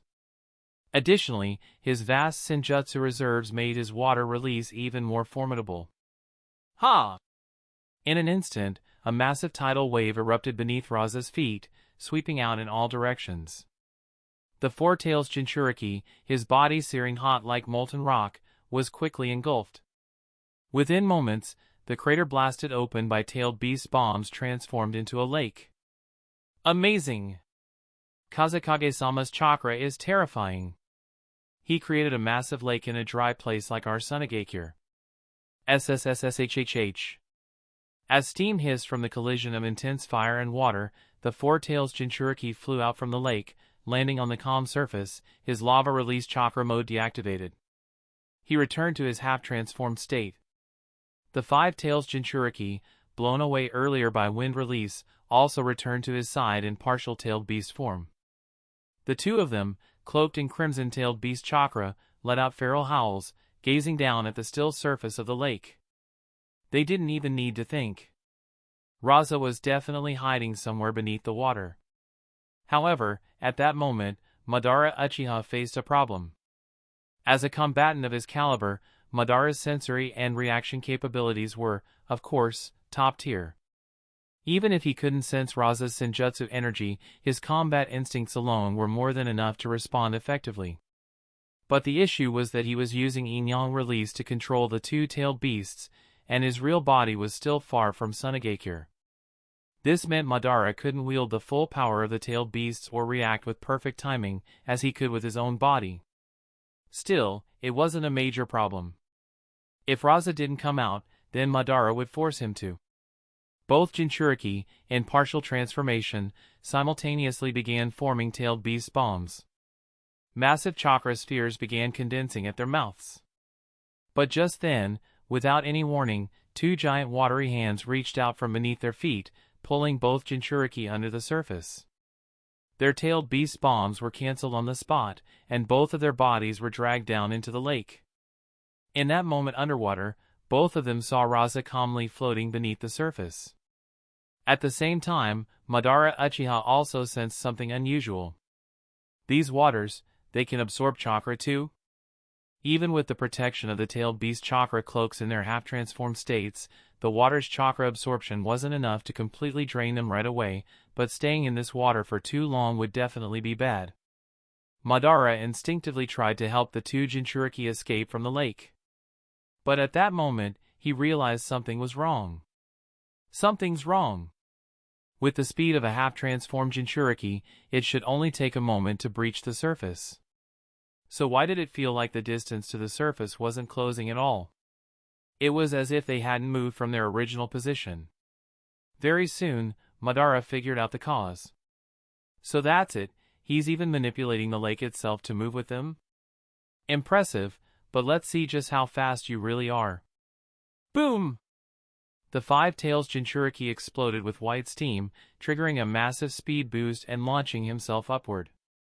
The four tails Jinchuriki didn't have the same capability. But that didn't matter. The five tails Jinchuriki burst out of the water and into the sky, instantly condensing another tailed beast bomb. Chapter 211, Four-tailed and Five-tailed, Final. Uchiha Madara's intentions were simple and direct. He planned to evaporate the entire lake with a single tailed beast ball. For a tailed beast, this task was effortless. However, just as the five tails Jinchuriki fired the tailed beast ball, a massive figure descended and intercepted it. Boom! A wooden figure. Madara's gaze locked onto the towering wooden humanoid that had caught the tailed beast ball with both hands. A flicker of nostalgia surfaced in his eyes. To think you'd force me to this extent. Looks like I'll need to revise my resurrection plan. Madara had lost his eyes. Although he could still control the tailed beasts using yin-yang release by channeling chakra from the demonic statue of the outer path through White Zetsu's body, he could no longer exert his full strength. Judging from the current situation, that level of power was no longer sufficient to handle this boy. He could already feel that his connection with the four tails Jinchuriki had been severed. Now, only the five tails remained, and even that wouldn't be enough to bring down Rasa. In that case, brat, I'll leave you with one last gift. At that moment, the five tails regained its complete form and withdrew. Once it had retreated far enough from the lake, it raised its head high, gathering an overwhelming surge of chakra. A tailed beast ball even larger than the beast itself, immense and glowing like a moon, began to form in the sky above Sunagakure. Oi oi, this is just playing dirty now. The villagers stared up in horror. Their faces drained of color, and their eyes widened with despair. They had already witnessed the devastation caused by a tailed beast ball only 10 meters in diameter, which had destroyed an area larger than the entire village. But this one looked to be 50, maybe 60 meters wide. Can Lord Kazekage really block something like that? Someone muttered. All around, people swallowed hard, their throats dry with fear. From a distant vantage point, Uchiha Madara, controlling the five tails, began to laugh with joy. This was the final move, and there was no reason to hold back. He cared nothing for the lives of the tailed beasts. Using up the five tails' life force to fire this ultimate tailed beast ball brought him great satisfaction. For the first time, Rasa felt the true pressure of facing Uchiha Madara. And this was a Madara without the Rinnegan, aged and weakened. Just how terrifying must the real Madara have been at his peak? Still, Rasa was not the same man he once was. He had grown. He had power now. Tossing the sealed body of Rashi, the Four Tails Jinchuriki, behind him, he launched himself toward the Five Tails Jinchuriki with fierce determination. His hands came together as he began weaving signs. Sage art, limit release, wood style, wood human technique. Sage art, limit release, magnet style, Shikaku's aspect. On either side of Rasa, two enormous constructs took shape. The wood human stood tall and formidable, and next to it, the embodiment of Shikaku's aspect roared into existence. However, Rasa knew even these two towering forces were not enough to stop such a colossal-tailed beast ball. He would need to merge them. However, even that wouldn't be enough. He required something greater. Sage art, limit release, secret technique, avatar of the divine. Under the silver light of the night sky, an awe-inspiring figure emerged. It was vast beyond reason, its head brushing the stars and its feet planted firmly on the earth. Shaped like a human, it wore golden and black armor that radiated both elegance and dread. In its hands it held a massive iron staff, gold at the ends and black at the center, a weapon of mythic scale. The figure stood silently, like a mountain-given form. Its sheer size dwarfed any tailed beast. At 200 or 300 meters tall, it was an overwhelming presence that filled the entire battlefield. All of Sunagakure looked up at it, breath caught in their throats, as the true battle began. God! That single word echoed in the minds of everyone in Sunagakure. The colossal giant now stood tall like a guardian deity, unwavering in front of the moon-sized tailed beast ball. It looked as though divine judgment had descended to protect the village. A fine technique indeed. Let's see if it can withstand this. Uchiha Madara's voice roared across the battlefield. Boom! Time itself seemed to pause as the enormous tailed beast ball surged forward, crashing through the air with unstoppable momentum. Standing atop the divine avatar's shoulder, Rasa raised the dragon golden staff and slammed it into the ground with tremendous force, positioning it directly in the path of the incoming attack. At that moment, the staff lived up to its legendary name, transforming into a stabilizing pillar, as though it had the power to pacify raging seas and violent skies. Simultaneously, Rasa stretched out his right hand. The Kama mark upon his body burst into brilliant light, and its mysterious energy was unleashed without restraint. Boom! Far away in the desert, Chiyo and her group were racing anxiously toward the battlefield. Suddenly, the earth beneath them quaked violently, and a blinding light pierced the night sky, illuminating the entire desert. A heartbeat later, a thunderous shockwave swept toward them like a raging storm. Watch out! Bunpuku reacted immediately, activating the power of Shikaku. With a swift gesture, he manipulated the sand beneath their feet to rise and form a massive sand sphere, enclosing and shielding everyone within. Boom! The shockwave struck without mercy, engulfing everything around them in a storm of wind and force.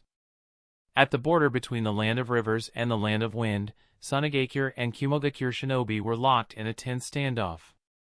Although the frontline war had temporarily calmed, neither side had lowered their guard.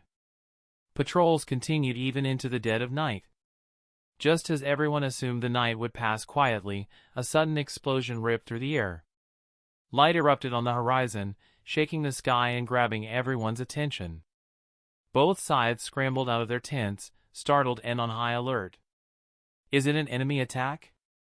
Someone shouted as the shinobi rushed to their posts. However, despite their readiness, there was no enemy in sight. What's going on? Confusion spread among the ranks. Then, someone pointed at the sky. A streak of light cut through the heavens, too fast and too unnatural to be mistaken. What the hell? Even the seasoned Kumogakure shinobi were momentarily frozen in disbelief. Mikawa burst from his tent, and as soon as he laid eyes on the light, his pupils constricted in shock. On the Sunagakure side, several shinobi shared the same realization. That light, it's coming from the direction of the village. Land of Fire, Konahagakure. The village had enjoyed rare peace in recent days. Since the capture of Iwagakure's 2 tails and 5 tails, the shinobi world had fallen into a heavy, uneasy silence. Iwagakure and Kumogakure's plans to invade Sunagakure had completely collapsed. Even Konoha, once tempted to act, began to reassess Sunagakure's strength, choosing caution over confrontation. In this brief moment of stillness, Minato was finally able to spend peaceful evenings with Kushina. That night, they sat facing each other, enjoying a simple dinner and sharing light conversation. Suddenly, the dining table shook. An earthquake? Minato murmured, frowning. Yet, something felt off. The vibration didn't seem natural. Across the table, Kushina's face turned pale. She stood up abruptly, eyes wide and filled with fear. What is it, Kushina? She raised her hand and pointed toward the window. Her voice trembled. From that direction. I'm sensing an incredibly terrifying chakra. Minato's expression hardened. He never once doubted Kushina's sensory abilities. He dashed to the balcony and looked in the direction she had indicated. His eyes widened as he saw a bright light radiating in the far-off sky. Despite the distance, its glow pierced the night with terrifying intensity. That's Sunagakure. Chapter 212, A New Era Arrives.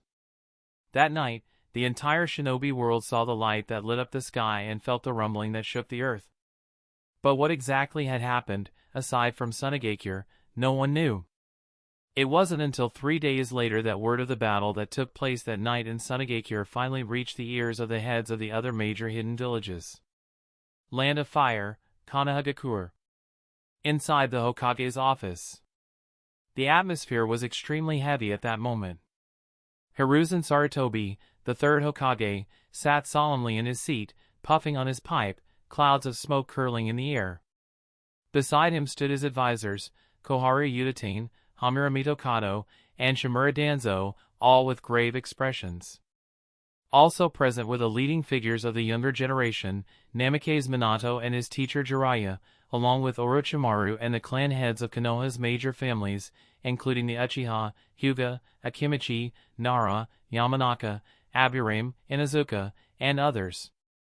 In short, all of Konoha's top leadership was present. Among them, only Orochimaru showed a trace of curiosity, while the others wore solemn expressions. After an unknown period of silence, Hiruzen tapped his pipe, cleared his throat, and finally spoke in a slow tone. You've all seen the intelligence report about the incident in Sunagakure 3 days ago. What are your thoughts? Everyone looked around at each other. Shimura Danzo was the first to speak, not because he lacked patience, but because he simply couldn't hold it in. It seems my original suspicion was correct. This Kazekage from Sunagakure possesses the ability to steal others' Kekei Jinkai. Everyone was startled at those words, and the third Hokage immediately frowned and asked. You mean to say the wood style shown by the fourth Kazekage isn't the result of unlocking the cells taken from you, those of the first Hokage? It was no secret anymore that the fourth Kazekage had displayed the power of wood style, once unique to the first Hokage, during his battle with the tailed beasts. Especially techniques like the wood human technique and wood dragon technique, which demonstrated the power to suppress tailed beasts. These clearly showed that the Kazekage had acquired a wood style comparable to that of Hashirama Senju. Yes. Regarding the fourth Kazekage, both the ANBU and the Foundation have long had intelligence on him. While he may have concealed part of his strength, there's one thing that's certain, he absolutely wasn't this strong before becoming Kazekage. And after his appointment, he took action involving the Dragon Vein in Rorin and the demon spirit Morio in the Land of Demons. Seeing the confused looks on the others' faces, Danzo revealed the decisive evidence. Of course, our understanding of the Dragon Vein and Morio is limited and wasn't enough to draw any conclusions until I discovered 2 key pieces of information. First, the sand manipulation technique and the magnet release sealing style possessed by this Kazekage, though they originated from the second Kazekage after his research into Shikaku's chakra. According to repeated confirmation by our intelligence operatives in Sunagakure, there is only one person in the entire village currently alive who possesses the power of Shikaku, the fourth Kazekage's wife. This fourth Kazekage himself was never involved in any of the second Kazekage's research on Shikaku's chakra. Everyone instantly understood what Danzo meant. As for the second matter, Danzo's expression turned even darker as he continued. When he took my arm, I saw it with my Sharingan. This fourth Kazekage was actually able to absorb and suppress the chakra within the first Hokage's cells. Danzo didn't continue, but everyone present understood what he was implying. The power of the first Hokage's cells was well known to almost everyone there. Konoha's upper echelon had tried countless times to unlock the secrets of Hashirama Senju's with-style power, all to no avail. And now, that very power had ended up in the hands of Sunagakure's fourth Kazekage. The conclusion was clear. At that moment, Koharu Udatane frowned and spoke up, her tone full of discontent. Danzo, why didn't you report this to the village earlier? Do you have some hidden agenda? As a fellow disciple of the second Hokage and a senior elder of Konoha, not to mention a woman, Koharu wasn't the least bit afraid of Danzo. Humph. Danzo snorted coldly. At the time, I wasn't certain. After all, the Kazekage hadn't yet revealed his with-style power. But things are different now. Then what do you think we should do? Danzo answered decisively. Of course we should spread this information and rally the other shinobi villages to launch a joint attack on Sunagakure. All of you should understand how dangerous this ability is for the entire shinobi world. Who's to say he won't eventually turn his sights on us just to obtain other powers? As he said this, Danzo turned to look at the heads of the Uchiha and Hyuga clans. Sure enough, even Fugaku Uchiha, who had always been at odds with Danzo, showed signs of concern. After all, the Uchiha clan Sharingan was one of the most powerful Kekkai Genkai in the entire shinobi world. But just then, Minato, who had remained silent all this time, suddenly spoke up. I think everyone might be overlooking something. What is it, Minato? Hiruzen Sarutobi asked. Looking around at everyone, Namikaze Minato slowly voiced what was on his mind. Even if the four of our villages join forces, can we truly defeat the fourth Kazekage of Sunagakure? The entire room erupted in an uproar. Danzo immediately sneered. Minato, this isn't the place for nonsense. Has Sunagakure scared you so badly that you'd say something like that? Do you truly believe that one village could stand against the combined might of the four great shinobi villages? Don't be ridiculous. Minato's expression remained calm as he replied. Danzo-sama, perhaps you didn't hear me clearly. I said, can we defeat that man, the fourth Kazekage of Sunagakure? Seeing the confused expressions on everyone's faces, Minato calmly explained further. You've all read the intelligence reports. Though I hate to admit it, the current fourth Kazekage has acquired power comparable to our founding Hokage, Hashirama Senju. He was able to suppress three-tailed beasts alone. That kind of power, tell me, Danzo-sama, can you name a single person in the shinobi world right now, including within Konoha, who can defeat him? Some people present had already begun to understand what Minato was getting at. Even if we destroy Sunagakure, if we cannot truly kill that Kazekage, it will mean nothing. Worse, it will create a powerful, unrelenting enemy who will never stop coming for us. So I ask you all, do any of you have the confidence to kill him? Everyone fell silent, understanding the truth of Minato's words. Indeed, with the kind of power that Kazekage had just demonstrated, unless they could be absolutely sure of killing him, it was better not to provoke him at all. Hearing this, Hiruzen Sarutobi sighed and looked toward Minato. Minato, if you were the Hokage, what would you do? The whole room was stunned. Minato's pupils contracted slightly, but his eyes quickly grew firm with resolve. Reporting to Hokage-sama. Sunagakure's rise is already unstoppable. Given the current state of the shinobi world, I believe both Iwagakure and Kumogakure no longer wish to continue this war. Therefore, as Hokage, I would convene a 5-Kage summit in the name of peace. It is time to bring this war to an end. For a long moment, Hiruzen was lost in thought. Eventually, he let out a long breath and slowly spoke. Do as you believe is right, Minato. I am already old. I will inform the daimyo and arrange for you to succeed me as the fourth Hokage of Sunagakure. Chapter 213, New Sunagakure. Land of Wind, Sunagakure. From high above, the sight of Sunagakure had completely changed. Once cradled in a massive canyon surrounded by steep cliffs, endless dunes, and harsh terrain, the village now stood alone on an open, scorched plain. The only remnants of the old landscape were two jagged cliff edges, each barely 10 meters thick, framing what remained of the village's original position. Without those, no one would believe this had once been a hidden village nestled within the heart of the desert canyon. There was no mistaking it. The destructive power of the tailed beast ball had been utterly devastating. Even though Rasa had absorbed most of its chakra using the Kama, the sheer force of the explosion had still reshaped the entire terrain around Sunagakure. The blast hadn't just destroyed buildings. It had erased mountains, cracked the bedrock, and sent shockwaves so intense that sand had turned to glass in places. From even higher above, Sunagakure still appeared to lie in a canyon. But now that canyon stretched more than 30 times its original size. Though the village core had been protected by Rasa's final technique, the damage to the surrounding area had been unavoidable. The cost had been immense. The iconic Kazekage Tower, once the proudest symbol of Sunagakure, now stood in ruin. Its peak had been torn away, its foundation cracked, its outer walls scarred and scorched. On the rooftop of the damaged Kazekage Tower, Rasa stood with his arms crossed, eyes scanning the broken skyline.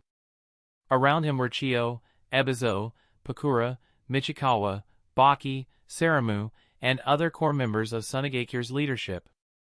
Each of them carried deep anger and grief on their faces as they looked down upon the wounded village. From their high vantage point, the devastation was all too clear. Nearly half the buildings had collapsed, their remains scattered like crushed bones. Those still standing were cracked and leaning, barely held together. Smoke rose in thin spirals from multiple locations, and hundreds of tents had already been set up across the cleared ground. Pakura's hands were clenched tight at her sides, her voice filled with frustration. Damn it! If we had arrived just a little earlier, maybe the village wouldn't have suffered like this. But Rasa shook his head firmly. No. This wasn't your fault. Not even your presence could have prevented this level of damage. Against such power, the outcome would have been the same. He turned his attention to Saramu. Do we have the casualty report? Saramu's expression darkened. He gave a heavy nod. During the tailed beast attack, we lost 324 people. Another 623 are seriously injured, and 2,656 have minor injuries. All available medical needs have been mobilized. Lady Karura and Hannah are personally assisting at the healing stations. Good. Make sure no effort is spared. Use everything we have to save them. Yes, Kazekage-sama. And the buildings? We haven't completed the full survey yet, but early reports indicate that about 1/5 of the village's structures suffered some degree of damage. 1/3 of those are no longer safe to live in. Tents have already been set up for the displaced. Fortunately, the supplies we secured during our last raid on Konoha are enough to maintain temporary living conditions. You've all done well. Rasa's voice was calm, but the weight in it was unmistakable. Even with all his strength, he had not been able to fully protect the village. The destruction was a bitter reminder of the power they now faced. He closed his eyes for a brief moment, then asked, Has the ANBU uncovered the reason the 4 tails and 5 tails broke free? The question caused visible discomfort among the group. Baki hesitated, then stepped forward. Forgive me, Kazekage-sama. The exact cause is still unclear. But according to the ANBU stationed at the holding site, it may be connected to one of their own, a man named Kurwashi. At the mention of the name, several expressions shifted. Rasa's eyes narrowed slightly. Baki glanced toward Chiyo before continuing. Kurwashi once served as the personal guard to the Third Kazekage. Based on interrogations conducted on his known associates, it appears he had been investigating the cause of the Third Kazekage's death. He trailed off there. For a moment, no one said anything. Even the sound of the wind seemed to fade as silence took hold. After several long seconds, Rasa finally spoke again. Controlling a tailed beast isn't something Kurwashi could have done alone. But this will not be ignored. Continue the investigation. Strengthen our inner security. We must ensure that nothing like this ever happens again. Everyone nodded. Their village may have been shattered, but their will had not. Understood. Baki exhaled in relief and bowed his head. Rasa stepped forward, slowly walking to the edge of the rooftop. His gaze swept across the battered village and the vast plain beyond. Then, in a tone unexpectedly light, he spoke. Although this rampage from the tailed beasts brought great loss to Sunagakure, at least it didn't destroy us entirely. In a way, you could call it a blessing in disguise. Hearing him speak like that, Chiyo, who had been weighed down by guilt since learning the disaster was somehow tied to her grandson, lowered her head slightly. Her voice was quiet but filled with sincerity. It's all because of you, Kazekage-sama. If you hadn't been here, Sunagakure wouldn't have survived this at all. The others nodded solemnly. Rasa didn't reply to the praise. He kept his eyes fixed on the horizon, the endless desert stretching beyond the ruined canyon walls. His voice turned thoughtful. The tailed beast attack left behind something unexpected. The canyon surrounding Sunagakure has expanded 30-fold. If nothing else, we don't have to worry about space anymore. His tone shifted slightly, regret flickering in his eyes. It's just a shame about the vegetation we worked so hard to cultivate. Saramu immediately straightened up. Starting today, don't cluster the village buildings too tightly. Keep them low and spread out. We've got more than enough land now, so let's make use of it. Yes, Kazekage-sama. Rasa lifted his hand and pointed to the far edge of the canyon. Though the surrounding terrain had opened up drastically, a third of it was now nothing more than scorched, ruined land. At the center of that area was a crater, a monstrous wound in the earth, formed by the detonation of the Five Tails' final tailed beast ball. It stretched for kilometers and dropped hundreds of meters deep. I'm planning to turn that into a lake. A lake? The sudden declaration caught everyone off guard. Yes. I've been thinking about how to improve Sunagakure's climate and transportation. Originally, I considered building a train system that could move across the desert. But after seeing that crater, another idea came to me. With the right jutsu, I can dig a channel that brings seawater in from the coastal edge of the Land of Wind. The crater would become a lake. We would no longer suffer water shortages. The desert's harsh climate would soften. And more importantly, we'd gain a direct water route linking us to the outside world. Everyone stood stunned. None of them had expected such foresight. Not when the village was still blanketed in smoke and sorrow. Even now, after all the destruction, their Kazekage was planning the future with clarity. Pakura's eyes flickered. She looked at Rasa with admiration and spoke slowly. Having you as Kazekage is not just our fortune, it's the village's salvation. Rasa blinked, then looked at Pakura with a small smile. You complimenting me? That's rare. In that case, I definitely can't afford to let everyone down. Gold dust rose beneath Rasa's feet, lifting him gently into the air. Below, Sunagakure's villagers and shinobi were already hard at work, clearing rubble, erecting tents, treating the injured. They moved with weary limbs and tired eyes, but when they looked up and saw the golden cloud rising into the sky, all voices hushed. It's Kazekage-sama. Hope shimmered in those gazes as everyone paused, watching silently. Rasa raised one hand. Sage art, limit release, wood style, springtime of all things. Only moments earlier, the land had been stripped bare. A year's worth of greenery, nurtured in the unforgiving desert, had been wiped away in a single night. But now, life began to return from the cracked and scorched earth. Fresh blades of grass emerged from the soil. Buds opened into colorful blossoms. Saplings took root, growing taller with every passing second. Green spread rapidly, a sea of vitality chasing away the dead silence of the ruins. Sunagakure, shattered and bleeding, began to breathe again. Chapter 214, Again. Rasa's actions were not in vain. Although Sunagakure had avoided complete annihilation, unlike the devastation that struck Sunagakure during its own tailed beast incident, the damage was still grave. The entire ordeal left a heavy and lingering shadow on the hearts of the people. At a time like this, when fear and uncertainty were thick in the air, medicine and rebuilding were not enough. Something even more critical was needed: hope.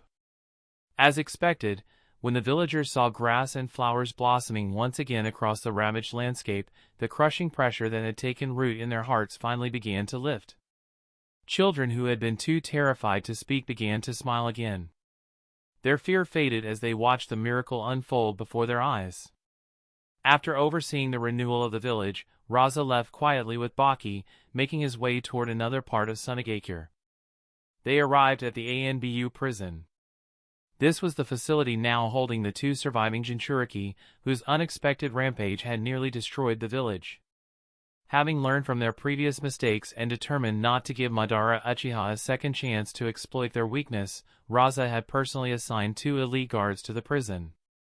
Bunpuku, the Jinchuriki of Shikaku, was stationed here alongside Anoka, a kunoichi whose sensory perception rivaled the best in the village.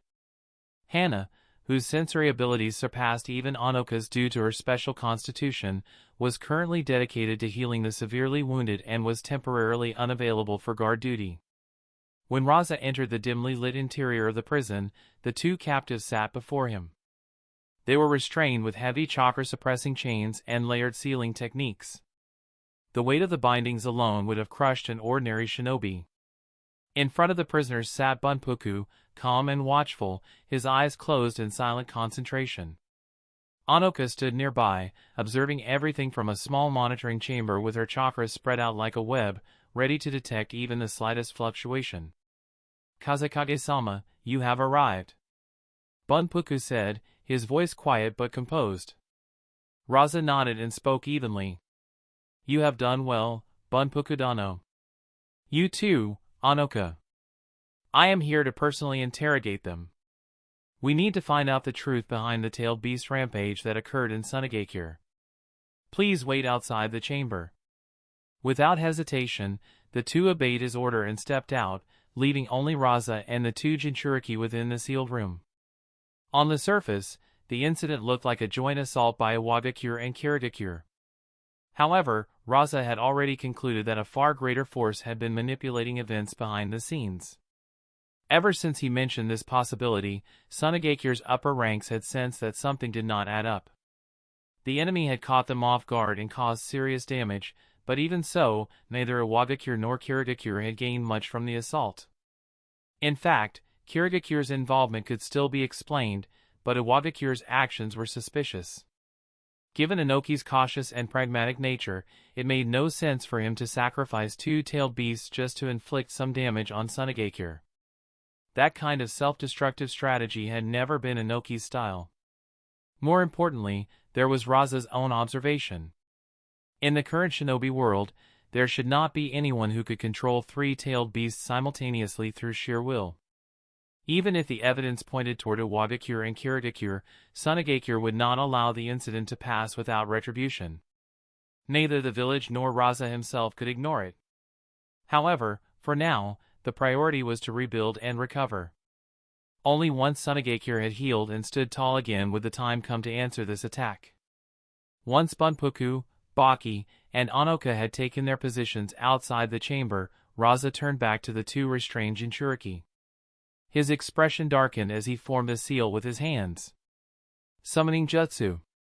With a sudden shimmer of light, Tajutsuhime appeared before him, her presence gentle but firm. "Rasa-sama," she said, bowing slightly. "I am counting on you," Rasa replied. "Of course," she answered with a smile. The reason Rasa had summoned Tajutsuhime was simple. He needed to communicate with the tailed beasts inside the Jinchuriki.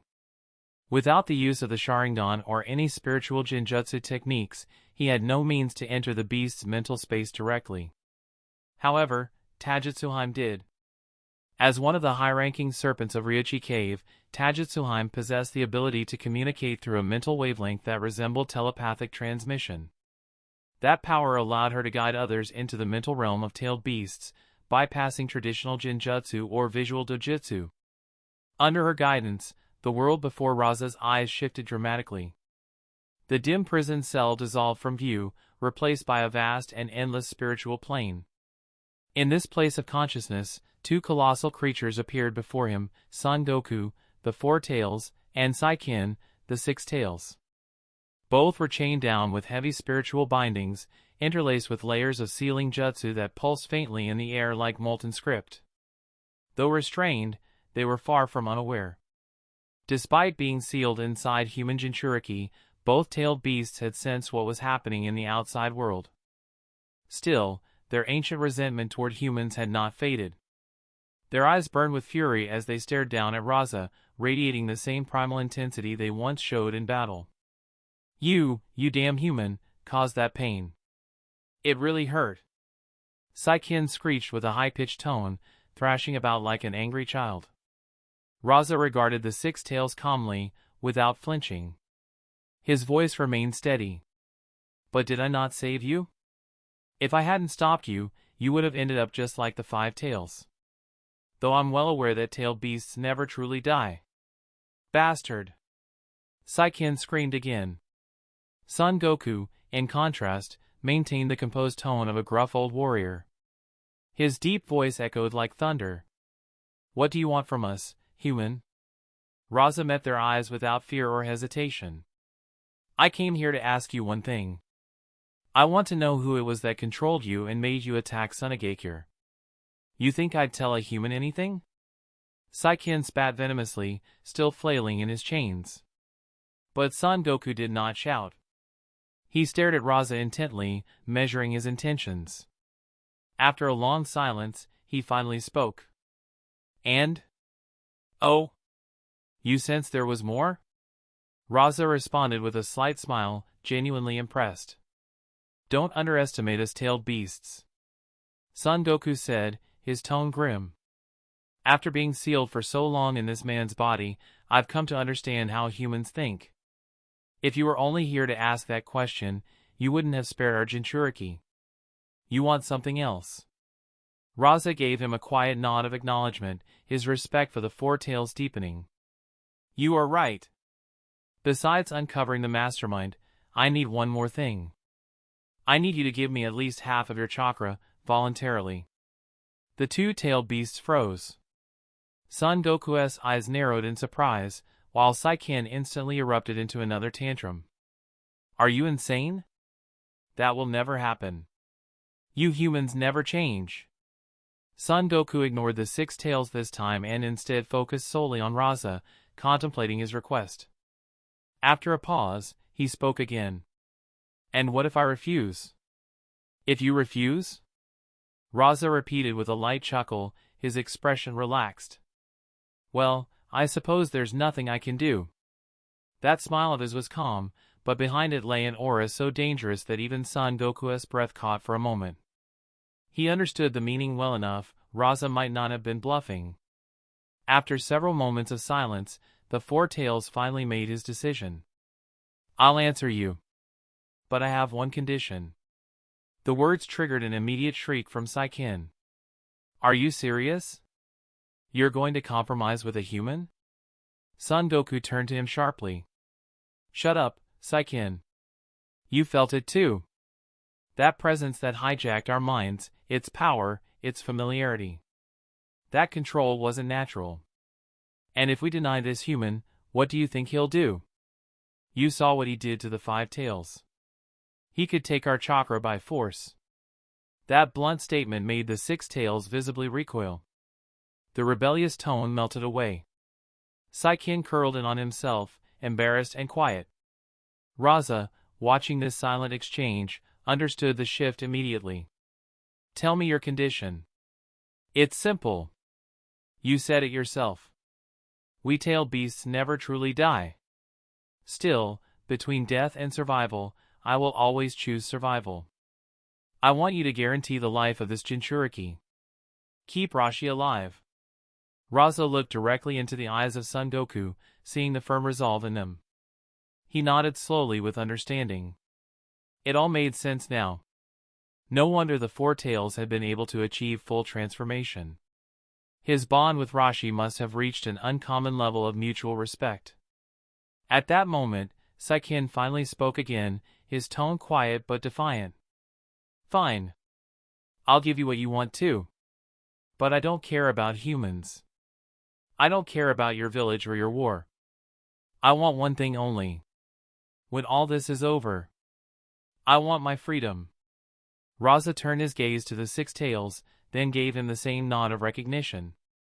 Then I will give you that chance. And so, beneath the pale sky of the mental plane, two ancient beasts, born of hatred and chaos, agreed, if only temporarily, to place a fragment of their power in human hands once more. Chapter 215, Yahiko arrives. The different conditions set forth by the Four Tails and the Six Tails revealed the complicated and deeply rooted tensions between Jinchuriki and their tailed beasts. Why had Rasa remarked that the Four Tails seemed to have a decent relationship with its Jinchuriki? Beyond the fact that the Four Tails had achieved full tailed beast transformation, there was another reason. When it came to tailed beasts, as long as they were extracted before the host's death, the Jinchuriki's passing did not significantly endanger the beast's survival. And yet, even so, the Four Tails had asked that Rashi's life be preserved as a condition. The Six Tails, on the other hand, had made a much more straightforward demand. Naturally, Rasa had no objections. To both him and Sunagakure, tailed beasts had become something of a burden. He never intended to claim the beasts for himself. He had no desire to engage in conversations about understanding or trust with them. Choosing not to treat them purely as chakra weapons was already the furthest extent of his tolerance. As Rasa absorbed chakra from both the Four Tails and the Six Tails, Sunagakure received two groups of guests. Land of Wind, Sunagakure. In the wake of the chaos unleashed by the tailed beasts, Sunagakure had temporarily set aside foreign matters, focusing entirely on reconstruction. Chio, Ebizo, and the others had returned to help oversee the recovery process. Only Bunpuku had made his way back to Dragon Oasis. 2 more days passed. At dawn, Pakura received a report from the ANBU and departed the village with several of her trusted guards. Before long, they spotted 5 figures standing at the edge of the massive crater in the desert left behind by the tailed beast explosion. All 5 wore cloaks marked with red clouds against a black backdrop. There was no mistaking it. These 5 were prominent members of the Akatsuki. At the front stood Yahiko, Nagato, and Konan. The other 2 were Kyusuke and Daibutsu. Even before the tailed beast rampage in Sunagakure, Yahiko had already intended to visit. But as the leader of Akatsuki, he could not make decisions unilaterally. Although the group had formed a cooperative relationship with Sunagakure and had helped resist some of the Iwagakure invasion, internal disputes had slowed Yahiko's plans. The core of the conflict was clear. Many Akatsuki members from smaller nations were happy to benefit from the alliance with Sunagakure but were not ready to accept any kind of subordination. Yahiko's sudden change in tone had left many of them uncomfortable. Then came the latest intel. Now, as the 5 members of Akatsuki stood before the vast canyon carved into the earth, their pupils contracted and their faces darkened. You've got to be kidding, this is the power of a tailed beast? This kind of destruction. Kyusuke's voice trembled as sweat beaded on his forehead. Beside him, Daibutsu looked just as shaken. For the Kazekage to have defended Sunagakure against a creature like that, this goes far beyond what we understand. No wonder people are calling him a demigod now. No. I saw Hanzo-sama at the height of his strength, and even he didn't have power like this. Konan stood still, her face pale as she looked out at the canyon stretching endlessly across the desert. She turned to glance at Yahiko and Nagato. To her surprise, Yahiko met her gaze with a gentle, reassuring smile. Looks like we can completely let go of our worries. We really don't have to be afraid of the Kazekage making a move against us. Everyone paused in surprise, then let out a dry chuckle in spite of themselves. It was true. If someone with that level of power truly intended to crush Akatsuki, there would have been no need for such complicated maneuvering. At that moment, Nagato's gaze shifted toward the distance. Sunagakure's shinobi are approaching.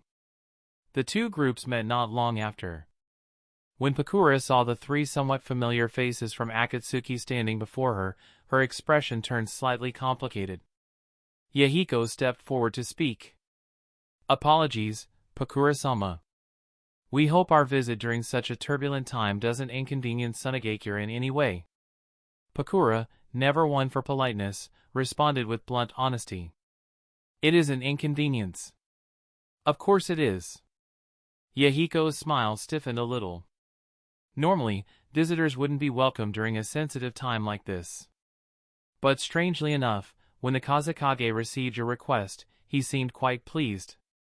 He even assigned me personally to welcome you. Is that so? Then we're truly thankful. This time, Yahiko's expression showed genuine relief, but the other four exchanged puzzled glances, each looking a bit unsure. There's no need to be that thankful. You're not the only guests today. Huh? Yahiko blinked in confusion, and Konan was the one to ask, her curiosity piqued. Someone else is visiting Sunagakure today? Yes. A shrine maiden from the land of demons. You arrived on the same day. I see. The Akatsuki members immediately understood. The long-standing relationship between the land of demons and Sunagakure wasn't news to them. All right then. Follow me. Under Pakura's lead, the 5 Akatsuki members walked towards Sunagakure. As they drew closer, they noticed something strange. The ground beneath their feet had turned pitch black. Seeing their reaction, Pakura explained in a calm voice. This used to be golden desert sand. But after the tailed beast bomb hit, the sand was melted. When it cooled, it formed something like obsidian, similar to lava. That's why the land looks like this now. Yahiko stared at the hardened surface and asked in surprise. So this is all stone now? Doesn't that mean nothing can grow here anymore? Pakura gave him a look that was half confusion and half mockery. Nothing grew in the desert to begin with. It was Yahiko's first time visiting Sunagakure, and he was clearly caught off guard. The environment here is really this harsh? Pakura's tone relaxed just slightly. Well, it's not entirely a bad thing. Now that the sands turned into solid ground, it helps block the wind and the sandstorms from the demon desert beyond. Also, we've got a massive supply of stone for building. And whoever said nothing can grow on stone? The Akatsuki members exchanged confused looks, but their confusion didn't last long. As they moved forward, the outline of Sunagakure gradually emerged in the distance. Around them, flecks of green began to appear on the charred earth. Looking closely, they saw tiny cracks in the stone from which small green sprouts had emerged, stretching eagerly toward the sky. The closer they got to the village, the more abundant and vibrant the greenery became. By the time they reached the outskirts of Sunagakure, what lay before them resembled an oasis hidden in the desert. A city wrapped in blooming flowers, lush grass, and rising trees. A paradise seemingly separated from the rest of the world. Chapter 216, The Bait I Can't Refuse. When Yahiko and the others, led by Pakura, arrived at Sunagakure and stepped into the Kazekage's office within the Kazekage Tower, they were immediately taken aback by the bustling scene inside. The spacious office was packed wall to wall with people, easily over 100, and the air buzzed with intense discussion. All eyes were drawn toward 2 massive maps that hung prominently on the wall, commanding the attention of everyone present. Yahiko instinctively assumed Sunagakure was preparing some kind of counteroffensive against Iwagakure and Kirigakure. However, he quickly sensed something unusual, as the 2 maps told a different story. One of them was a topographical map detailing Sunagakure's terrain, clearly updated to reflect the dramatic changes caused by the recent tailed beast upheaval. The village, represented as a small, lay nestled in a canyon shaped like a gourd, narrow at the top and widening out below. The second map portrayed the larger territories of the Land of Wind and the Land of Demons, and featured a bold red line stretching across the area with precise intent. Please wait here for a moment. With a few quiet instructions, Pakura wove her way into the crowd. Yahiko and the others exchanged glances and remained where they stood, trying to shake off the uneasiness settling in their chests. The surrounding people, meanwhile, had also noticed the unfamiliar faces in their midst. Yet upon seeing that they were brought in by Pakura-sama herself, they relaxed visibly, with a few even offering friendly greetings. "I am Ryosuke, a merchant from the land of the sea. You don't appear to be shinobi from Sunagakure, are you?" "A merchant." Akatsuki's members were briefly taken aback. None of them could figure out why a merchant would be allowed inside the Kazekage's office during such a critical time. Curious, Yahiko responded with a nod. "We're from the land of rain." "The land of rain?" Ryosuke was visibly surprised, then broke into an admiring grin. "I see. So even the land of rain is now being considered by Kazekage-sama. I had assumed it was only the land of demons." That statement puzzled Yahiko and his companions. "Sir, what do you mean by being considered?" Ryosuke paused and looked at them in mild confusion before replying with a surprised tone. Aren't you here like the Miko-sama from the land of demons, to seek cooperation with Sunagakure?" "Cooperation?" Yahiko shook his head firmly. "No, we've simply come to pay our respects to Kazekage-sama." "Ah, I apologize then. I must have misunderstood." Ryosuke laughed awkwardly, scratching the back of his head. At that moment, Konan, who had been silently studying the two large maps on the wall, turned toward them and spoke with quiet curiosity. "Ryosuke-san, may I ask what kind of cooperation you were referring to just now?" "Oh, that? Of course." Ryosuke's eyes lit up as he spoke with a mixture of wonder and admiration. "You must have seen it as you entered the village, right? The entire environment around Sunagakure has changed.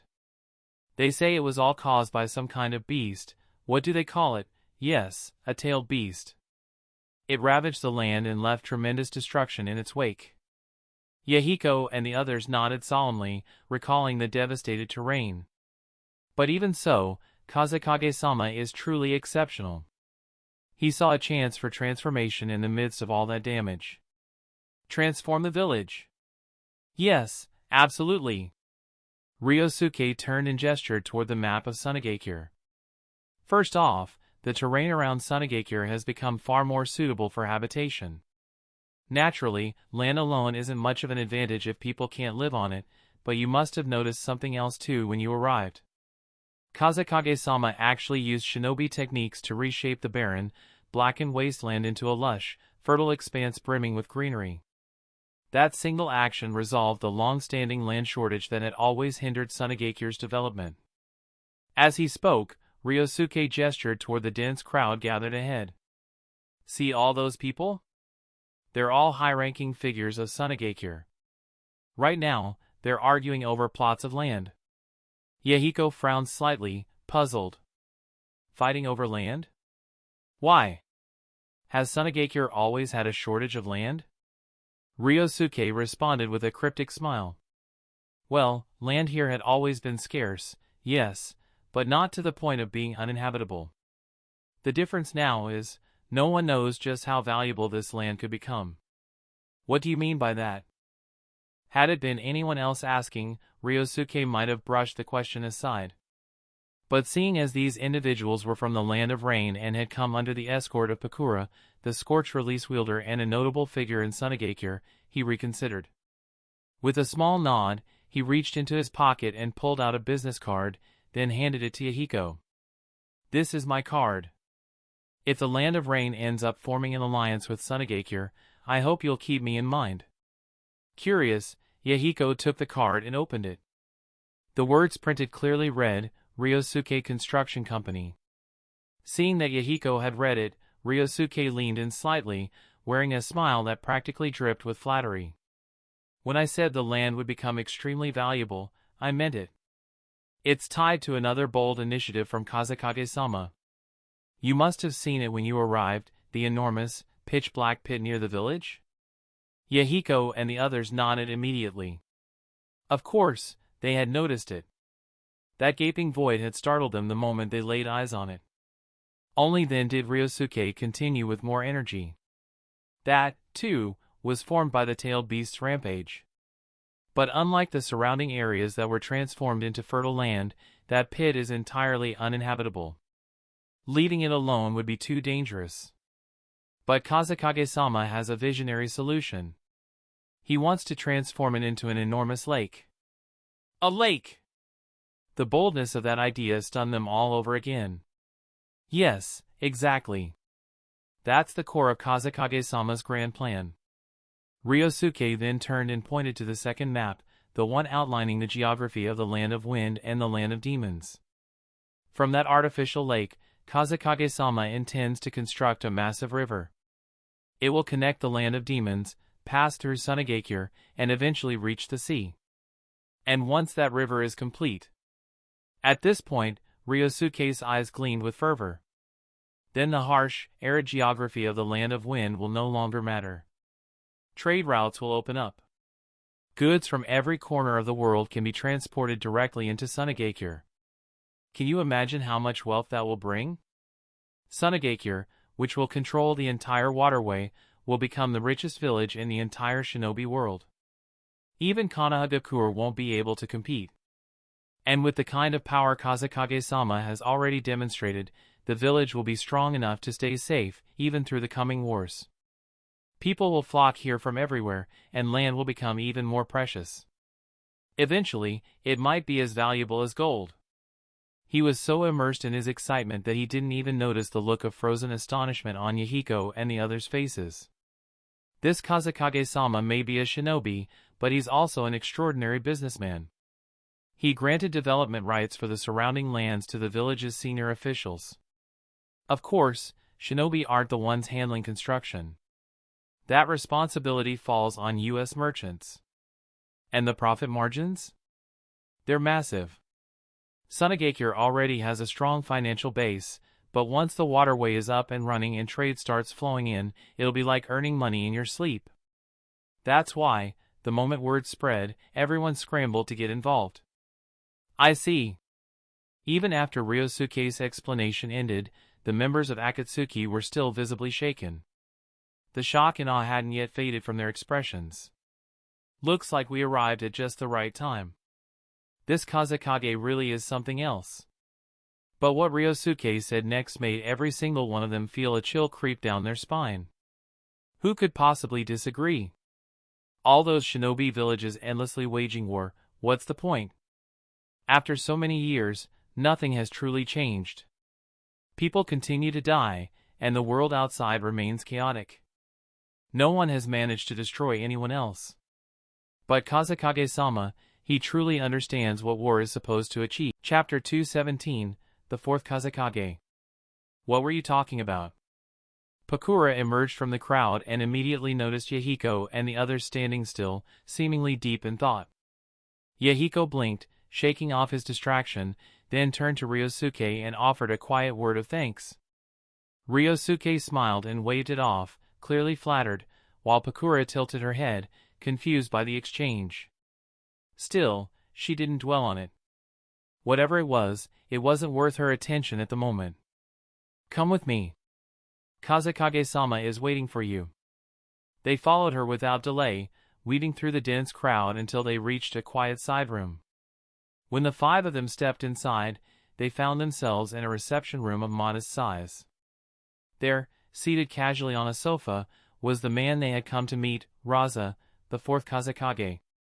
Sitting across from him was a graceful young woman with long hair and a composed demeanor, accompanied by a silent bodyguard in glasses who stood unobtrusively at her side.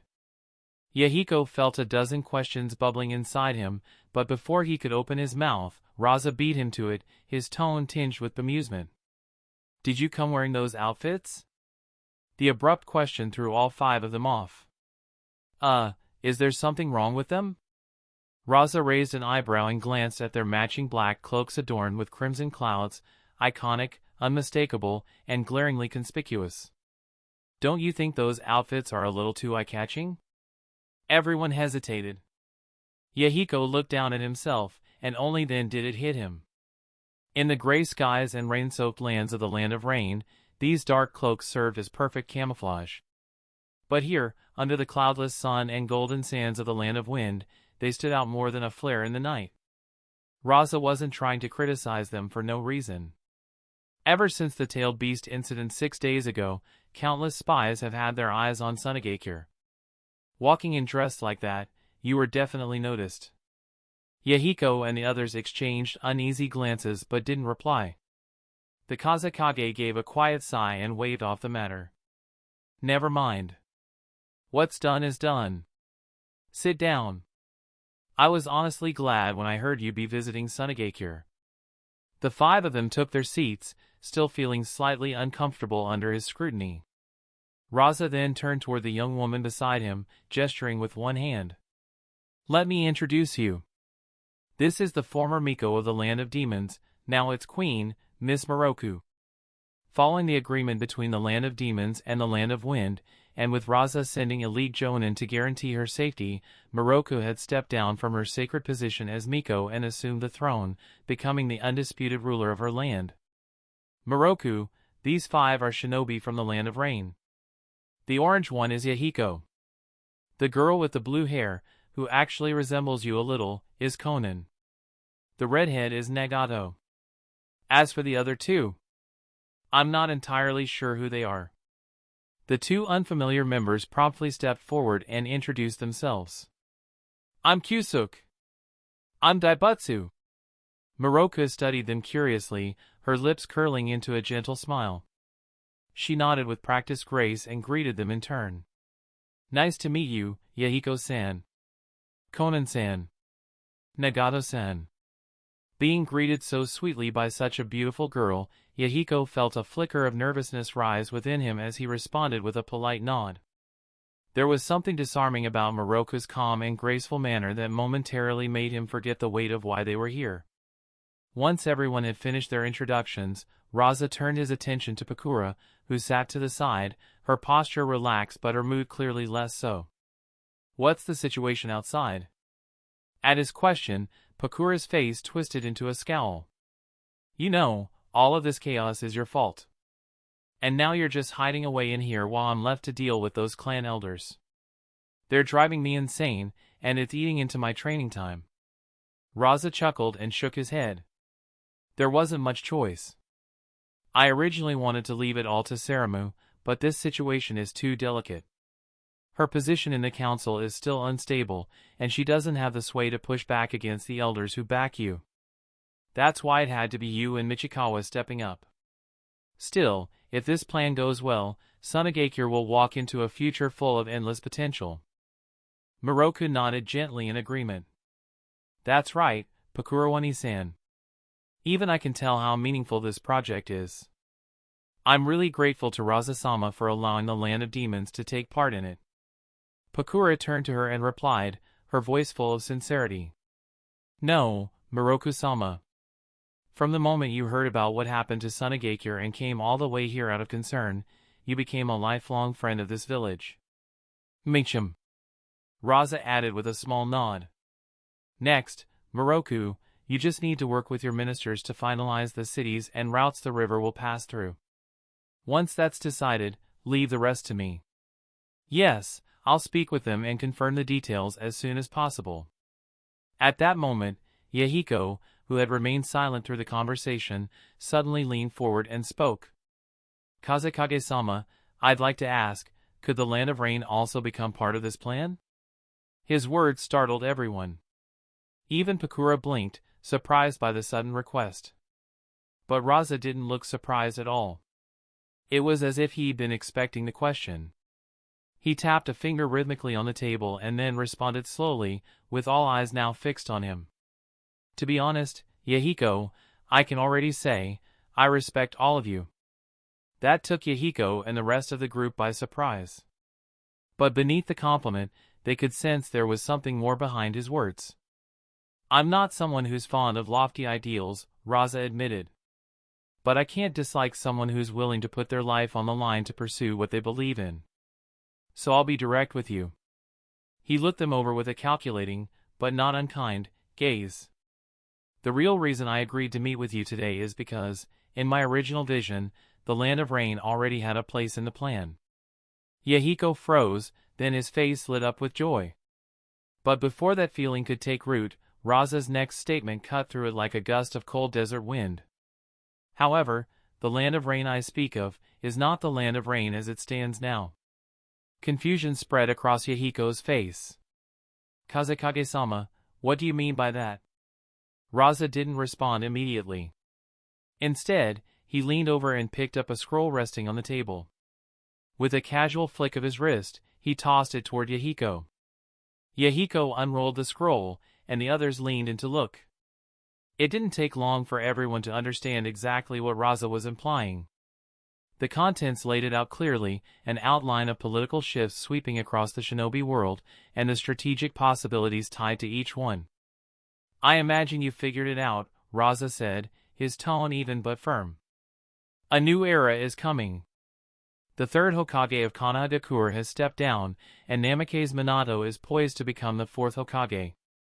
Kirigakure has plunged into civil unrest.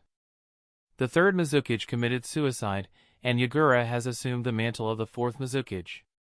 But what of Amigakure, the Land of Rain?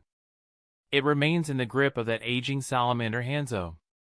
And you, Yahiko, lead a group that isn't even officially recognized within your own country. Do you really believe you're in any position to sit across from me and talk about alliances? His words hung in the air like a stone dropped into still water. Yahiko and the others said nothing. Their expressions darkened, tension settling into their shoulders. Rasa's tone remained civil, but the meaning behind it struck like a blade. He was telling Yahiko, without pretense, that only by seizing control of Amigakure would he be taken seriously. Only then would Yahiko be acknowledged as a leader worthy of political negotiations.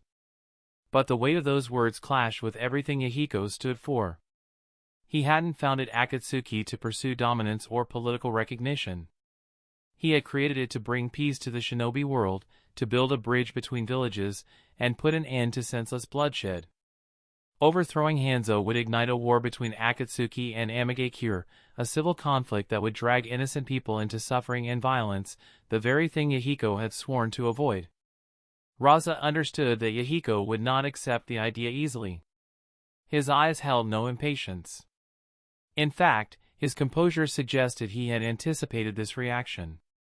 But Rasa also knew something else. Even if Yahiko refused to make that choice now, even if he clung to his ideals a little longer, the growing hatred festering between shinobi throughout the world, the endless cycle of betrayal, suffering, and war, would eventually push him to that decision. Whether he chose it willingly or was cornered by reality, the path ahead was inevitable. Chapter 218, Flowing Sand River and Fierce Fighting Lake. Yahiko had never imagined that a simple visit to Sunagakure would end with Rasa placing such a difficult dilemma in his hands. At that moment, the flaw in the idealism shared by Yahiko, Konan, and Nagato became painfully clear. Faced with a decision of enormous weight, none of them could abandon their emotions and ideals to make the most pragmatic choice in terms of benefit and consequence. But it was hard to fault them for it. They were still young, and despite everything they had been through, they still carried within them a trace of hope that the world could be changed without resorting to the same cycle of violence they had sworn to escape.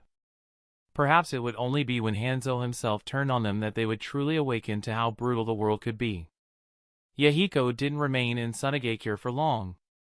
After barely half a day, he quietly departed under the cover of night. Rasa wasn't offended. He calmly resumed his original agenda, pushing forward Sunagakure's development and attending to the issues related to the Four Tails and the Six Tails. Time passed in silence. Roughly a week later, Sunagakure began to recover from the devastation inflicted by the rampaging tailed beasts. Bit by bit, the village returned to normal. With the formal announcement of Sunagakure's 5-year development plan, the atmosphere grew steadily more vibrant. If not for the still visible cracks in buildings and the radically reshaped landscape encircling the village, one might never have guessed that just 2 weeks earlier, Sunagakure had teetered on the brink of destruction. While Sunagakure pressed forward on its path of recovery and expansion, the machinery of fate across the shinobi world began turning in earnest. The first tremor came from Kirigakure. Before Sunagakure even had the chance to settle its score with the Mist Village, news arrived that Kirigakure had already spiraled into chaos.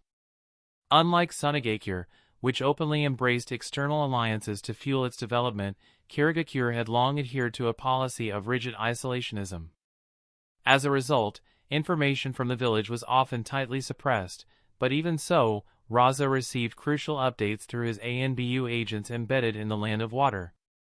One such report claimed that the third Mizukage had suddenly committed suicide. For a Kage, a figure of immense strength and authority, to take his own life seemed improbable. In fact, that wasn't what happened. Though no definitive intelligence confirmed it, ANBU operatives in Kirigakure discovered that on the night news of the Six Tails' appearance in Sunagakure reached them, a rebellion ignited within the hidden mist. At the center of the uprising was the Hozuki clan. On the third day of the revolt, the third Mizukage was found dead, officially ruled a suicide. Taking his place was a shinobi named Yagura, who was swiftly declared the fourth Mizukage.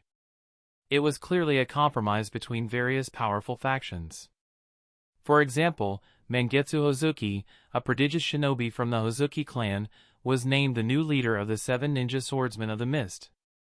Once a squad personally formed and led by the third Mizukage, the group was now under Mangetsu's control. He not only wielded the powerful twin swords Hiramakiri but was also granted command over all 7 of the legendary blades. Next came news from Sunagakure. Just 3 days ago, the Hidden Leaf held a grand inauguration ceremony for its 4th Hokage. Minato Namikaze, who had risen to fame as a hero during the last great ninja war, received formal recognition from the Fire Daimyo and officially took up the mantle of Hokage, inheriting the position from Hiruzen Sarutobi. Then there was Iwagakure and Kumogakure. Upon learning of the tailed beast crisis that had rocked Sunagakure, it was Iwagakure who acted first. They immediately recalled all shinobi stationed outside their borders, including those operating within Sunagakure, and publicly declared that they were closing their borders and withdrawing from all ongoing conflicts. Anyone with a discerning eye could immediately understand the reason behind these shifts. Iwagakure feared Sunagakure's retaliation. A village that had stood its ground against 3-tailed beasts without external aid, such strength was something Iwagakure no longer had the power to challenge. The show of force was enough to shake their confidence, and so they chose to retreat. Following Iwagakure's withdrawal, Kumogakure acted quickly, also recalling its shinobi from foreign deployments.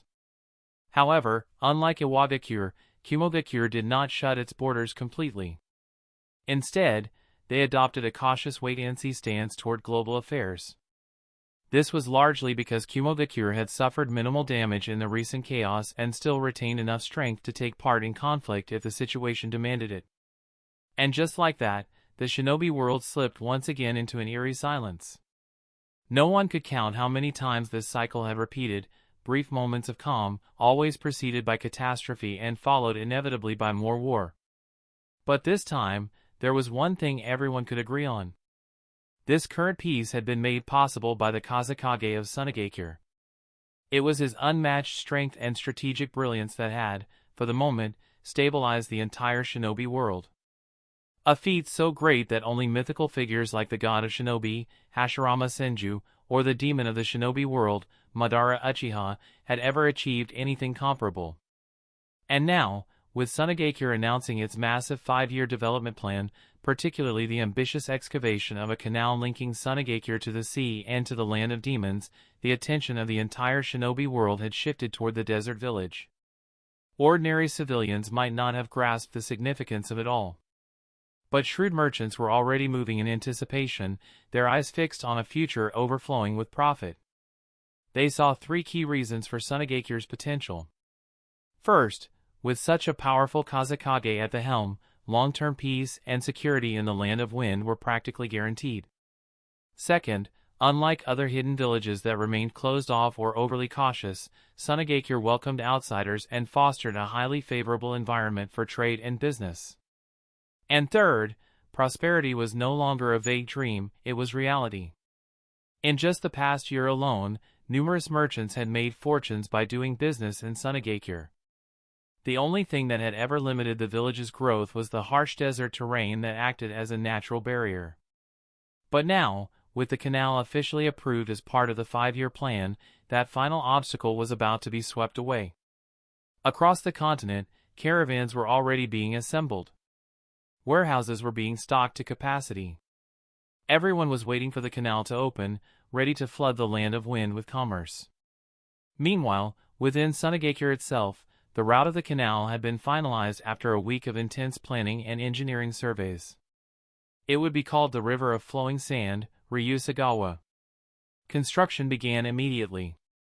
As for the lake from which the river would begin and into which it would feed, the village had named it Lake Redo, in honor of Redo, the first Kazekage. It was a gesture wrapped in national pride and symbolism, a tribute to the village's origins as it charged toward a new future. Since this project was deeply tied to Sunagakure's destiny, the village treated it with the highest level of importance. Ceremonies had been planned in meticulous detail. And so, at dawn, the edge of the massive pit, now transformed into a basin lined with reinforced earthen walls and steel railings, was teeming with people. Not just Sunagakure residents, but merchants and nobles from every corner of the continent had made their way here to witness what many expected to be a miracle. The village had made a stunning announcement: the River of Flowing Sand would be completed within a single month. To many, that seemed completely impossible through normal means. But according to the official announcement, the river would consist of 2 major branches. One branch would stretch west across the land of wind and connect Sunagakure directly to the sea. The second would run southeast through both the land of wind and the land of demons, creating a direct inland route into the latter's heartland. Construction would begin with the western branch. Thanks to the sparse population and lack of mountains along the planned path, there were no major relocation or demolition obstacles. Still, the distance alone was staggering. The first branch would extend over 1,300 kilometers. That meant Sunagakure would need to deploy a large number of shinobi, including the Kazekage himself. And this Kazekage, already hailed by many as a demigod, even referred to by some as a god, had become a symbol of awe throughout the shinobi world. Not everyone had seen his power firsthand, but those who had would never pass up a second chance. And so, beneath the crisp light of morning and the excited chatter of thousands, the work began. Sage art, limit release, wood style, all things bloom anew. Earth style, will transformation. Chapter 219, The 5 Kage Conference. Earth style, will transformation. It was a remarkable jutsu among earth release techniques. While categorized as a summoning jutsu, its function was unique. Upon activation, it summoned vast quantities of rock and soil, which could then mold themselves into precise formations if guided by a pre-designed layout. Once the decision was made to use shinobi techniques for constructing the River of Flowing Sand, Rasa immediately chose this one. The reason was simple. The river's path stretched across the great expanse of the Land of Wind, a land dominated by soft desert sands. That terrain posed a deadly challenge. There were no natural rocks or stable ground, only ever-shifting dunes. Any trench dug into it would inevitably be swallowed again, buried under waves of sand. Even seawater, if channeled through it, would be absorbed quickly, turning the entire region into a toxic saline marshland. But will transformation offered a perfect solution. It didn't excavate, it replaced. It allowed for the direct formation of a structured stone riverbed atop the sand, bypassing all the hazards of the environment. Of course, Rasa himself possessed an even greater ability. His object conversion technique allowed him to transmute any material into solid earth or stone. With enough time, he could have handled the entire project alone. But he had 2 reasons not to. First, the scale of the river was immense, and time was limited. Second, and more importantly, he intended to use the project as a means to generate income for the village's shinobi. A total of just over 900 shinobi were mobilized for the project. That number wasn't chosen randomly. It represented the full roster of Earth Release users within Sunagakure. Rasa organized them into 3 rotating teams, ensuring constant, uninterrupted progress while maintaining efficiency and energy. That didn't mean Rasa stood idle. At regular intervals, he stepped in personally to carry out the river's ecological phase.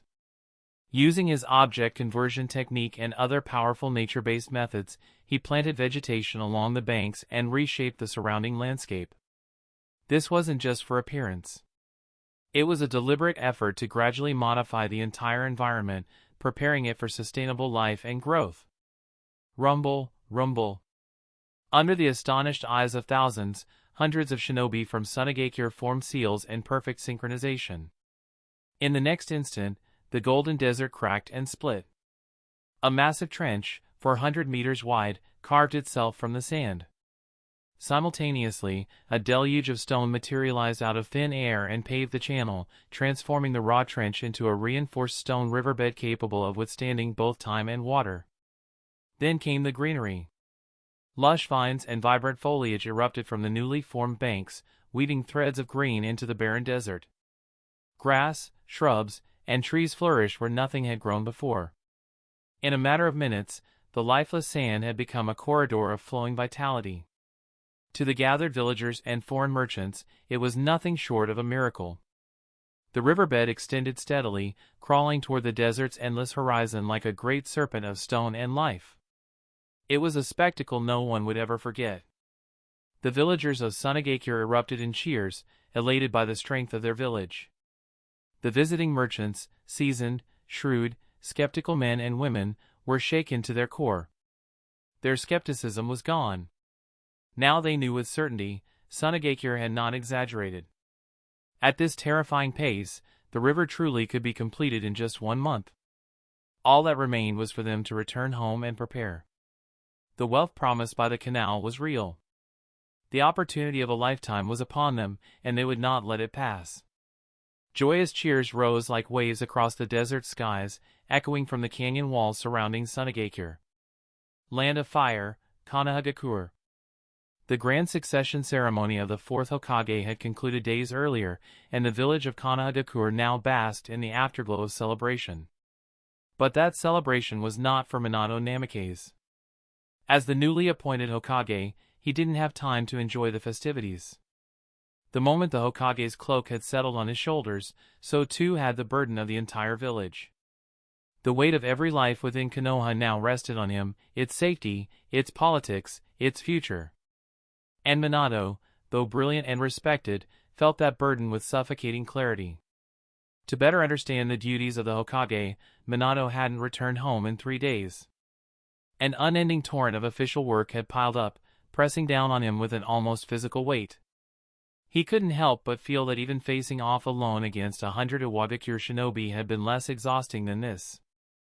Fortunately, amidst the relentless workload, there was at least one piece of uplifting news. Now that he was Hokage, the restriction placed on Kushina had finally been lifted.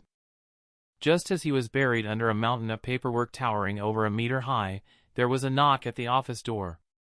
Without waiting for a response, a familiar voice rang out. "So, Minato, not so easy sitting in that chair, is it?" Jiraiya strolled in with his usual irreverent grin. Seeing his master, Minato let out a rare sigh of exasperation. "Yes, sensei. I feel like my head is about to explode." Then his eyes fell on the 3 younger figures trailing in behind Jiraiya.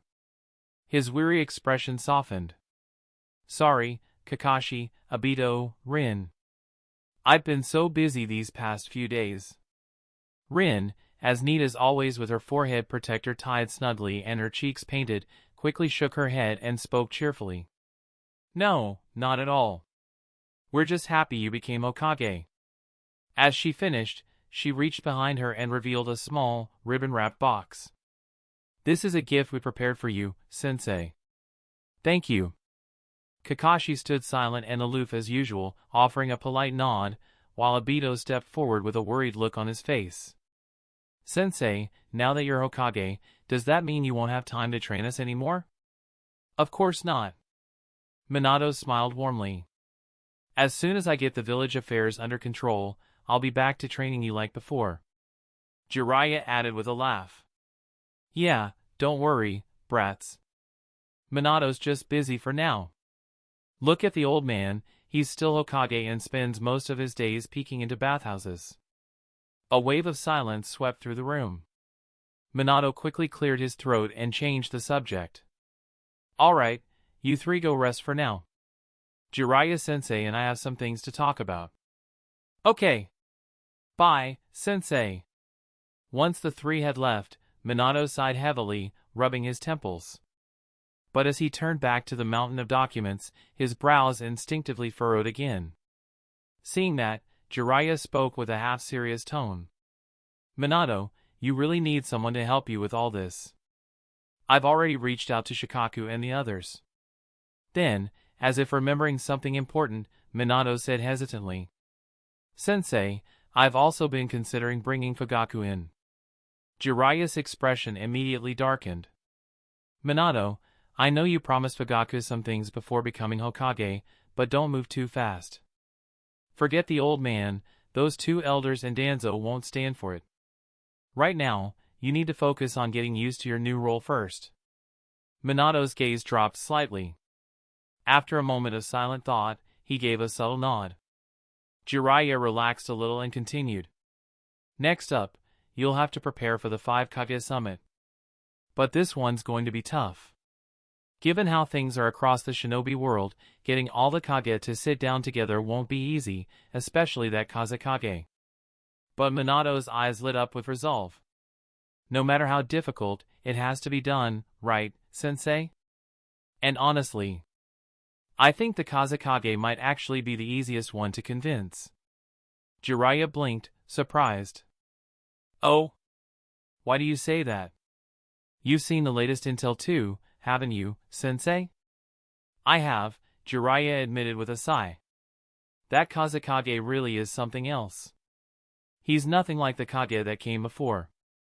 I think so too. Rasa-san doesn't just stand at the peak of the shinobi world with his strength. When it comes to development and leadership, he's on a completely different level. I feel like there's a lot I could learn from him. And maybe that's exactly why. I don't believe he has any interest in war. Maybe. But that doesn't mean he's going to let Iwagakure or Kirigakure off the hook. And that old fossil Inoki?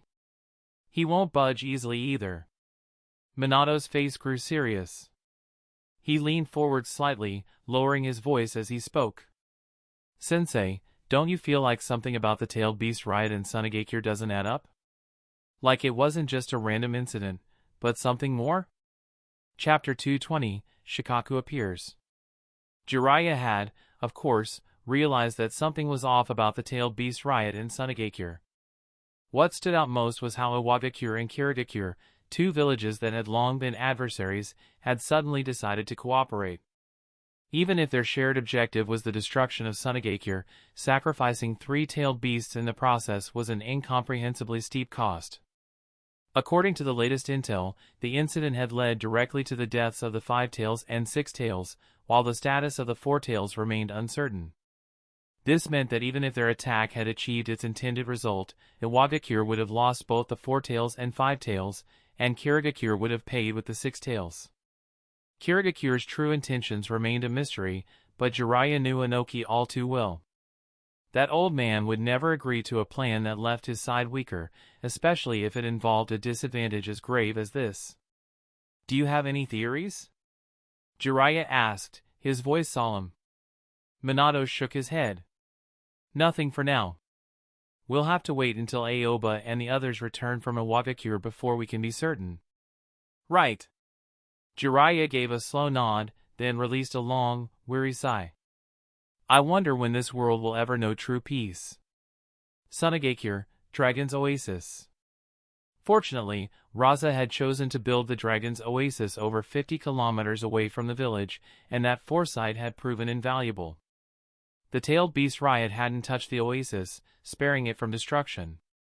Only a few forested areas closer to the village had been ravaged when the underground river swelled and broke through during the chaos.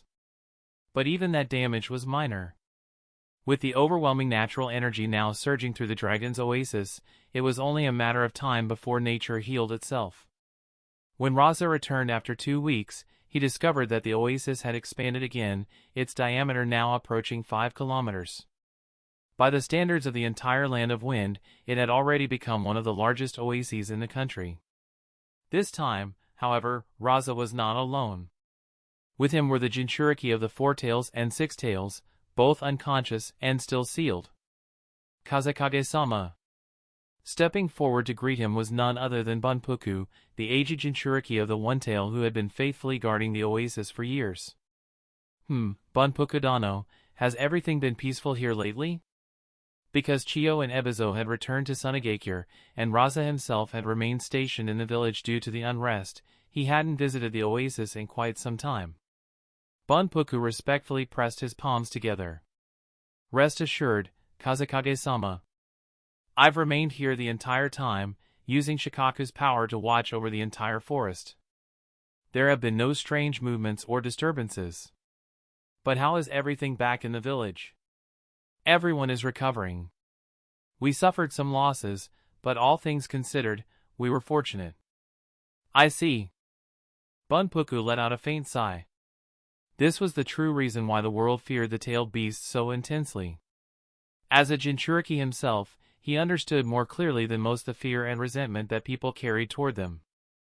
As these thoughts passed through his mind, he glanced toward the two unconscious Jinchuriki Rasa had brought and asked curiously. Kazekage-sama, have you brought them here to imprison them in this place? No. Rasa's reply left Bunpuku completely stunned. I came to fulfill the promise I made, to grant the Six Tails its freedom. As for the Four Tails, he doesn't trust humans, so he asked to come here and witness things for himself. Bunpuku was utterly shocked. He wondered if he had misheard, but before he could speak again, Rasa had already started to take action. He stepped forward to the two unconscious Jinchuriki. Dragon Vein Seal, release.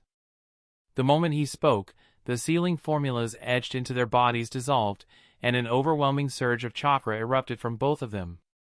Within seconds, the towering forms of the Four Tails and Six Tails began to materialize at the edge of the vast forest, appearing before Bunpuku in their full, awe-inspiring presence. As soon as the two-tailed beasts gazed out over the immense forest spread before them, visible confusion flashed across their faces. Despite being beings forged from Yin-Yang release and unable to directly sense Senjutsu energy, they could unmistakably feel the immense life force permeating the area. What is this place? The Four Tails asked, his voice filled with wonder.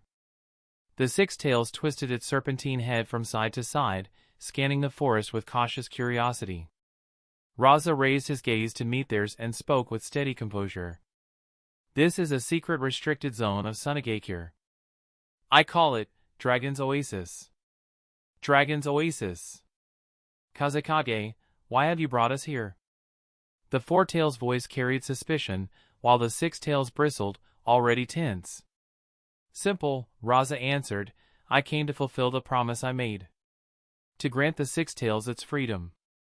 But to avoid unnecessary disruptions, it needed to happen somewhere isolated. And beyond that, I have another idea. The Four Tails narrowed his eyes, suspicion growing sharper. The Six Tails let out a hostile snarl. Damn it, I knew it! Humans are always the same. Are you going back on your word? But Rasa's expression didn't waver. Don't be so quick to condemn me. Just listen first. He turned and gestured to the vast forest stretching behind him. Six Tails, tell me, what do you think of this place? I don't think anything of it, the Six Tails shot back, voice tight with distrust. What, are you planning to trap me here? No, it's a suggestion. As a tailed beast, you know as well as I do that even if you're released now, the world won't stop coveting your power. It's only a matter of time before someone seals you again. Maybe not ordinary shinobi, but what about the one who controlled you from the shadows? The Six Tails was just about to protest but froze. The mention of that unseen figure immediately silenced it. The Four Tails remained wordless, and Bunpuku, too, lowered his eyes in quiet contemplation. So, instead of roaming endlessly, hunted and never at peace, why not stay here, in Sunagakure's Dragon's Oasis? All three, Four Tails, Six Tails, and Bunpuku, visibly reacted, taken aback by the proposition. They fully grasped what Rasa was offering. Don't worry. I won't shackle you. You know very well your power means little in a fight against someone like me. And while I can't say with certainty that I could defeat whoever has been orchestrating things behind the scenes, the fact that he hasn't dared confront me directly means he has some degree of fear. I can protect you. Damn human! Who asked for your protection? The Six Tails growled, but the sharpness in its tone had lessened. The Four Tails remained quiet, visibly lost in thought, and Bunpuku simply stared at Rasa with astonishment. In truth, Bunpuku could tell, the Six Tails was wavering. For as long as they had existed, tailed beasts had known only an endless cycle of pursuit and imprisonment. They had never known true peace. But now, with this offer in front of him, could this man truly be trusted? At that moment, Bunpuku suddenly stepped forward. Kazekage-sama, may I speak with the Six Tails? Rasa blinked, clearly surprised by the request, but quickly grasped Bunpuku's intent. But I'll need your permission first. Shikaku wants to come out. Rasa saw no reason to refuse. As Bunpuku's chakra began to surge and spiral, the massive form of the one-tailed Shikaku burst forth, rising up beside the others. And in that instant, on the desert's edge that bordered the flourishing forest, three colossal tailed beasts stood side by side, their enormous bodies towering above the trees and casting long shadows over the land. Chapter 221, Shikaku's Persuasion. Shikaku's sudden appearance caught Rasa completely off guard. And it wasn't just Rasa. Even the Four Tails and Six Tails were visibly stunned when the One Tail emerged before them. Their expressions shifted to seriousness, tinged with something resembling nostalgia. It's been a long time, Shikaku. What's this? Have you ended up bowing to humans too, just like Sun? Having stepped out of the seal and seen daylight again for the first time in ages, Shikaku did not display the irritable demeanor he was known for. Instead, his voice carried a rare calm. Son, Kokuo, I didn't come here for small talk. There's only one thing I want to say. As he spoke, his cross-shaped pupils locked onto Rasa. Even though this human is just as unpleasant as the rest, if we tailed beasts have to choose one to trust, then right now, this one is our best bet. The Six Tails let out a shrill, mocking laugh. Shikaku, you've really surrendered to a human. You're a disgrace to all of us. The Four Tails, however, spoke with contemplation. Why? Shikaku shrugged his shoulders. It's simple. I understand this human better than you do. From the moment he first extracted my chakra, I've been watching him through my Jinchuriki. I've witnessed much of what he's done. Though I still loathe humans, there's one thing I know for certain. This human, and even Sunagakure, don't need to enslave us for power. Why? The Four Tails repeated the question with the same steady tone. You must have sensed it too. The energy within this human and all around this forest, it's not like our chakra, and it's not even like natural energy. They call it Senjutsu energy. I see. The Four Tails wasn't ignorant. If the source of Rasa's power and that of the shinobi in Sunagakure was fundamentally different from chakra, then perhaps they truly had no reason to covet the tailed beast's strength. Still, he hesitated. The Six Tails voiced the doubt both of them shared. Then why do you still need our chakra? Rasa responded without hesitation. Because Senjutsu energy is produced by converting chakra and natural energy. I need your chakra as seeds to turn the trees here into ones that generate Senjutsu energy and enrich this world with it. And what will that do to us tailed beasts? Hearing this, Rasa scratched his cheek. I'm sorry. I don't know. His blunt honesty left both the Four Tails and Six Tails momentarily silent. I haven't done it yet. Right now, the Senjutsu energy in this dragon oasis mainly comes from the dragon vein chakra of Rorin and the chakra of the demon Morio from the land of demons. The Four Tails was taken aback. You mean to say, you didn't use Shikaku's chakra? But didn't he just say? The amount of tailed beast chakra I need is massive. Given the condition Bunpuku was in at the time, it wasn't possible to extract that much chakra from him. I see. For the first time, the tailed beasts present began forming a genuine impression of who Rasa truly was. How could he be described? Not bad, actually. He cared deeply about the lives of his comrades, showed honesty, and wielded great power. Even though he needed their chakra, he had never resorted to coercion or forceful means. Perhaps that was the most important thing for tailed beasts. After all, they were living beings deserving of respect. Yet the tailed beasts still carried one lingering worry. Could this so-called senjutsu energy truly leave them unaffected? Just as the four tails sank deeper into doubt, Shikaku suddenly spoke up. If you're still uneasy, then I'll be the first test subject. The moment he said this, not only were the other two tailed beasts stunned, but Rasa himself stared at Shikaku in disbelief. He couldn't understand why Shikaku had suddenly become so eager. For a moment, even Rasa found himself doubting the situation. But soon, the reason became clear. Shikaku glanced at the two tailed beasts and Rasa with a sly grin and let out a smug laugh. You haven't noticed it yet, have you? My chakra. In the original story, when Naruto learned to control the Nine Tails chakra, he had to undergo a special kind of training that involved confronting the dark side within himself.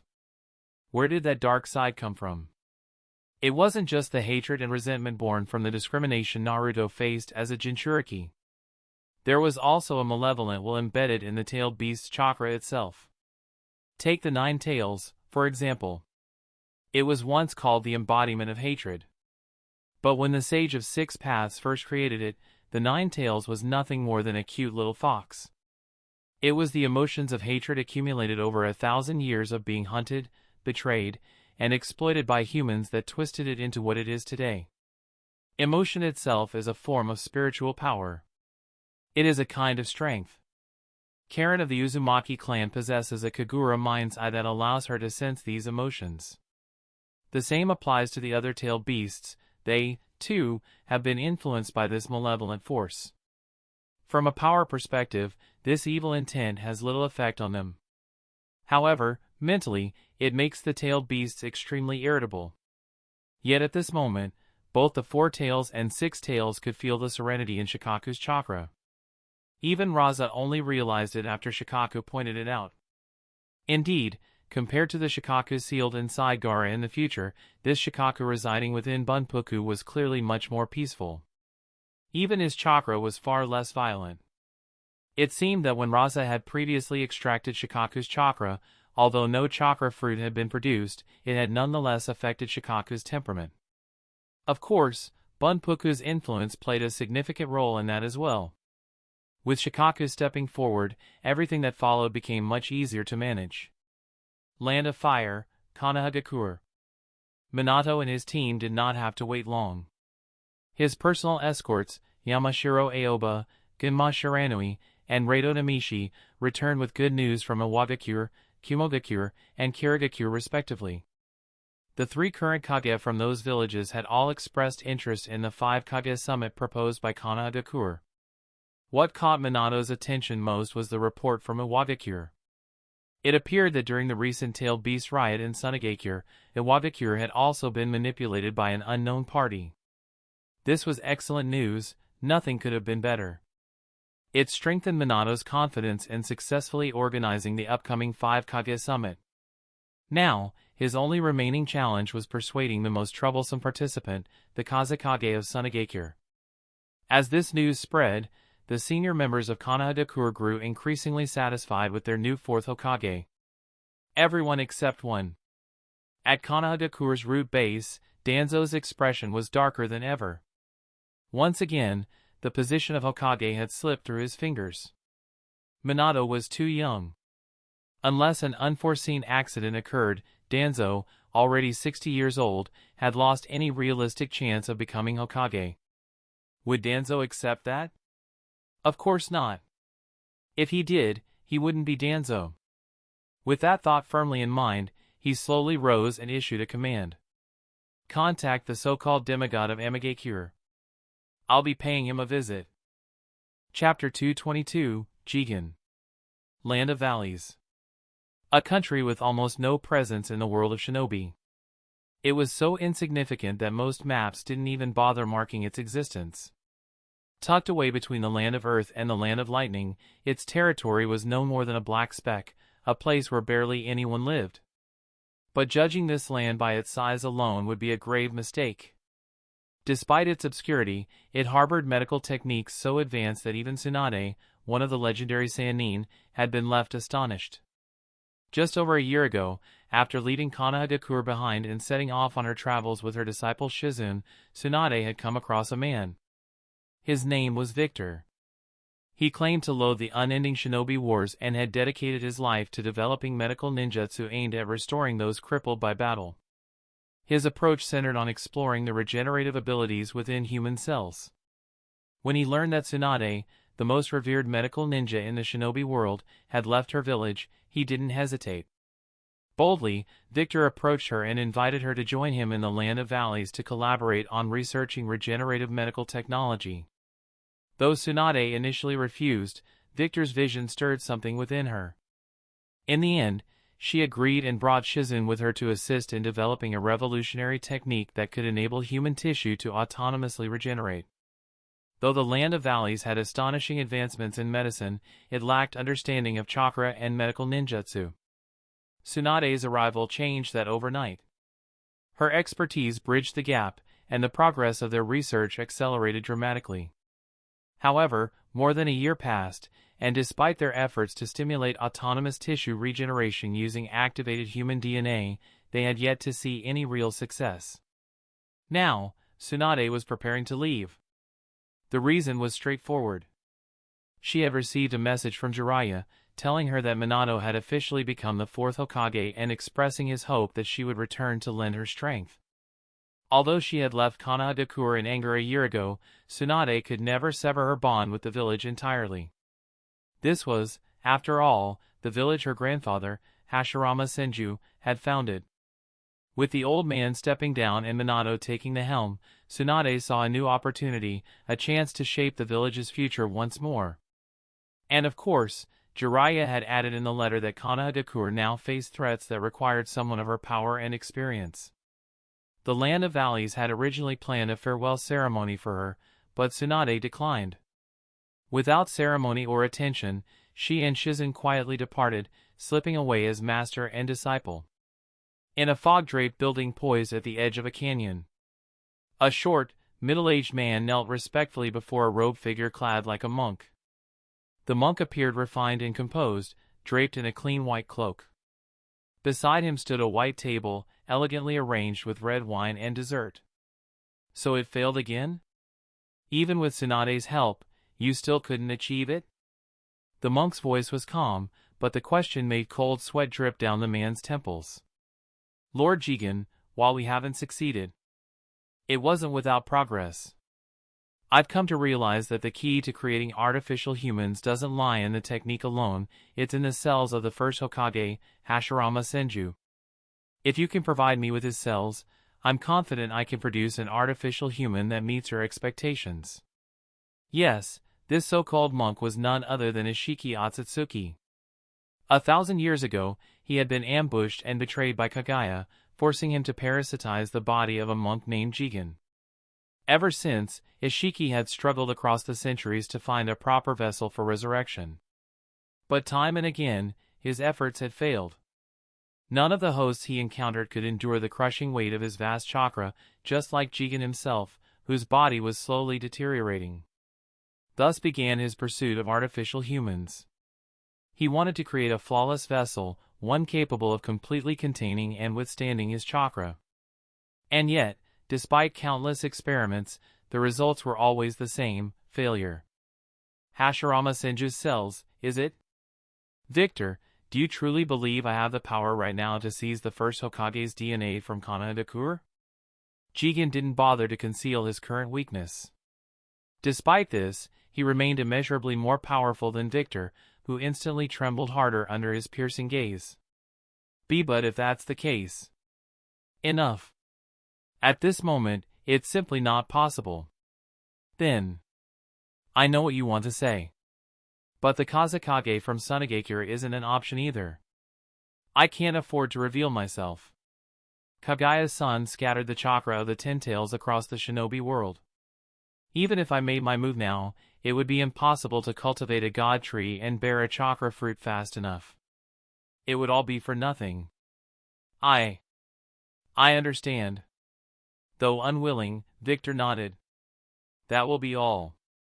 You may leave. Yes, sir. As Victor withdrew, Jigen slowly lifted his eyes toward the heavens, his face warped with hatred. Kaguya, you vile woman. Just wait. Once I resurrect, I'll turn you into my sustenance. But now that I think about it, I suppose I should thank you. If not for your betrayal, I never would have realized how unique the energy of this world truly is. Even someone like you was able to reach such terrifying power. If I consume this planet, then maybe I could attain the realm of Shirbai, shed this wretched body, and become a true god. But in that very instant, something changed. Jigen suddenly sensed it, the mark engraved on his body, the Kama, began to pulse and activate on its own. Black lines spread across his entire frame, and one of his eyes shifted into a bizarre, unfamiliar form, a black eye, pulsating with alien energy. What is this? Through this transformed eye, Jigen saw something strange. In the great expanse of the world, the colossal chakra mass representing the Ten Tails had begun to shift. A segment of it was detaching from the whole, swelling outward like a blister on the surface. At that very moment, Jigen wasn't the only one who felt the shift. Deep within Ryuchi Cave, the white snake sage suddenly raised her head, flicking her tongue to taste the energy that had surged through the world. The three shrine maidens at her side, startled by her sudden movement, leaned in. What is it, white snake sage Sama? The ancient sage's eyes narrowed slowly, her voice low and grave. So, he's finally taken action. He's begun targeting the tailed beasts. If that's the case, then Hagoromo won't stay silent much longer. Far away in Mount Myaboku, the great toad sage stirred from his deep slumber, his ancient eyes opening with solemn clarity. The world has strayed completely into the unknown. Hagoromo, what path will you choose now? Fukasaku and Shima, who had been quietly keeping watch nearby, exchanged bewildered glances. What's going on? Why did the great toad sage wake up all of a sudden? Did the old man wake up confused again? What's this cryptic rambling about fate and Hagoromo? In Sunagakure, that same day, two women felt it as well. Kushina Uzumaki, the wife of the Fourth Hokage, Minato Namikaze, and Mikoto Uchiha, wife of the Uchiha clan head, were both struck by a wave of dizziness and nausea so intense it left them momentarily breathless. We must guide fate back onto its destined path. Meanwhile, in Sunagakure's Dragon Oasis, a quiet miracle was unfolding. Shikaku, his form now compacted to human size after being nearly drained of chakra, stood beside the equally diminished Four Tails and Six Tails, their eyes fixed on the astonishing sight before them. After Shikaku's chakra fruit had been offered to the divine tree rooted in the Dragon Oasis, the entire forest responded with violent vigor. Trees erupted like geysers from the ground, the entire expanse swelling and growing as though boiling from within. At that same moment, Rasa sensed it too. The enormous chakra sphere representing the Ten Tails had begun to shift. But it wasn't purifying the Ten Tails chakra, as he had hoped. Instead, a separate chakra sphere, one that distinctly belonged to Shikaku, had peeled away from the Ten Tails' vast reservoir. As for Shikaku himself, despite being nearly emptied of chakra, his form and temperament remained largely the same. Yet when Bunpuku, his Jinchuriki, tapped into Shikaku's power again, something astonishing occurred. Bunpuku entered an entirely new state of transformation. His body became cloaked in luminous, violet-patterned chakra, its color mirroring Shikaku's markings. The transformation bore a striking resemblance to Naruto's Nine Tails chakra mode. But this was Shikaku's own variation, a unique one-tailed chakra mode, glowing with formidable energy and power unlike anything seen before. Chapter 223, Arrival of Konoha. With Shikaku setting the precedent, the Four Tails and Six Tails no longer resisted having their chakra absorbed as strongly. After acquiring two new chakra fruits, one from the Four Tails and one from the Six Tails, Rasa chose to merge only the Six Tails chakra fruit into the divine tree of the Dragon Oasis. This act triggered another explosive growth of the oasis, expanding its diameter from 5 kilometers to 15 kilometers, and it kept growing rapidly. At this rate, within a year, the people of Sunagakure would inevitably discover the existence of the Dragon Oasis. The reason Rasa did not merge the Four Tails chakra fruit was multi-layered. First, extracting so much chakra from the 10 tails all at once risked provoking a powerful backlash. Although signs of such a reaction may have already appeared, Rasa still chose to act cautiously. Second, the Four Tails Jinchuriki would eventually return to Iwagakure, and Rasa wanted to avoid allowing the Four Tails to enter a chakra mode that could enhance Iwagakure's strength. Lastly, Rasa planned to merge the Four Tails chakra fruit into the divine tree of his own Yomi world. Thanks to the barriers separating the two worlds, a realm even the Sage of Six Paths could not detect, Rasa had already collected the chakra of the One Tail, Three Tails, and Five Tails in his Shikaku space. Adding the Four Tails brought the total to 4-tailed beasts. As for why he didn't merge the Six Tails chakra into Yomi world, Rasa considered the Six Tails relatively easy to obtain. In the future timeline, the Six Tails Jinchuriki lived in a semi-wild, unaffiliated state. Capturing him wouldn't be too difficult, much like the Seven Tails in Takigakure, who was in a similar situation. That left only the 2 Tails, 8 Tails, and 9 Tails remaining. With that plan in place, even if the Sage of Six Paths took action against him now, Rasa could travel directly to the future timeline and capture the remaining tailed beasts. Once all 9 were gathered, he would finally possess the power needed to freely reshape the world. As Rasa merged the Four Tails chakra fruit into the divine tree within Yomi world, the world underwent another transformation. Originally, after fusing with the Three Tails chakra, Yomi world had formed a vast lake. Now, as the scale expanded rapidly, it began turning into a colossal sphere of water, an entire planet made of liquid. At the core of this water planet, boiling magma flowed, and with the fusion of water and fire, a layer of rocky crust started to form, wrapping itself around the magma. The once motionless lake, now transformed into a rotating sphere of water powered by the circulating magma beneath, began to slowly spin like a true planet. This rotation brought changes to the other elements within the world. The flowing lake started generating tides, while the atmosphere developed hot and cold wind currents. Clouds appeared in the sky, delivering rain and snow. The emergence of a hydrological cycle caused dust and floating stones suspended in the air to fall, gathering on the water planet's surface, where the first formations of land began to take shape. Interesting. Watching all this unfold, Rasa grew increasingly convinced that once he fully merged the power of all 9-tailed beasts into this world, it might not only become a real, fully formed world but could even give birth to life itself. As for Rasa himself, after absorbing the chakra of the Four Tails, 5 Tails, and 6 Tails, his personal power had risen to an entirely new level. Beyond the explosive surge in his senjutsu energy and the dramatic enhancement of his physical body, he had now mastered, in addition to his existing senjutsu limit techniques, senjutsu limit, magnet release, senjutsu limit, wood release, senjutsu limit, sand manipulation, senjutsu limit, wind release, and senjutsu limit, water release, 3 new ones, senjutsu limit, lava release, senjutsu limit, boil release, and senjutsu limit, acid release. In addition, he had regained mastery over earth release and fire release. In other words, Rasa now controlled all 5 basic nature transformations except lightning release and possessed 6 senjutsu limit techniques. Strictly speaking, Rasa should already be considered invincible in the current shinobi world. But as his power grew, he slowly realized it still wasn't enough. Even though he had mastered so many forms of strength, all of that power remained on the same level. In chakra terms, this level could be called Kekei Jinkai. In senjutsu energy terms, it was what he now referred to as senjutsu limit. But one should not forget that above Kekei Jinkai, there were even stronger forms, Kekei Toda and Kekei Mora.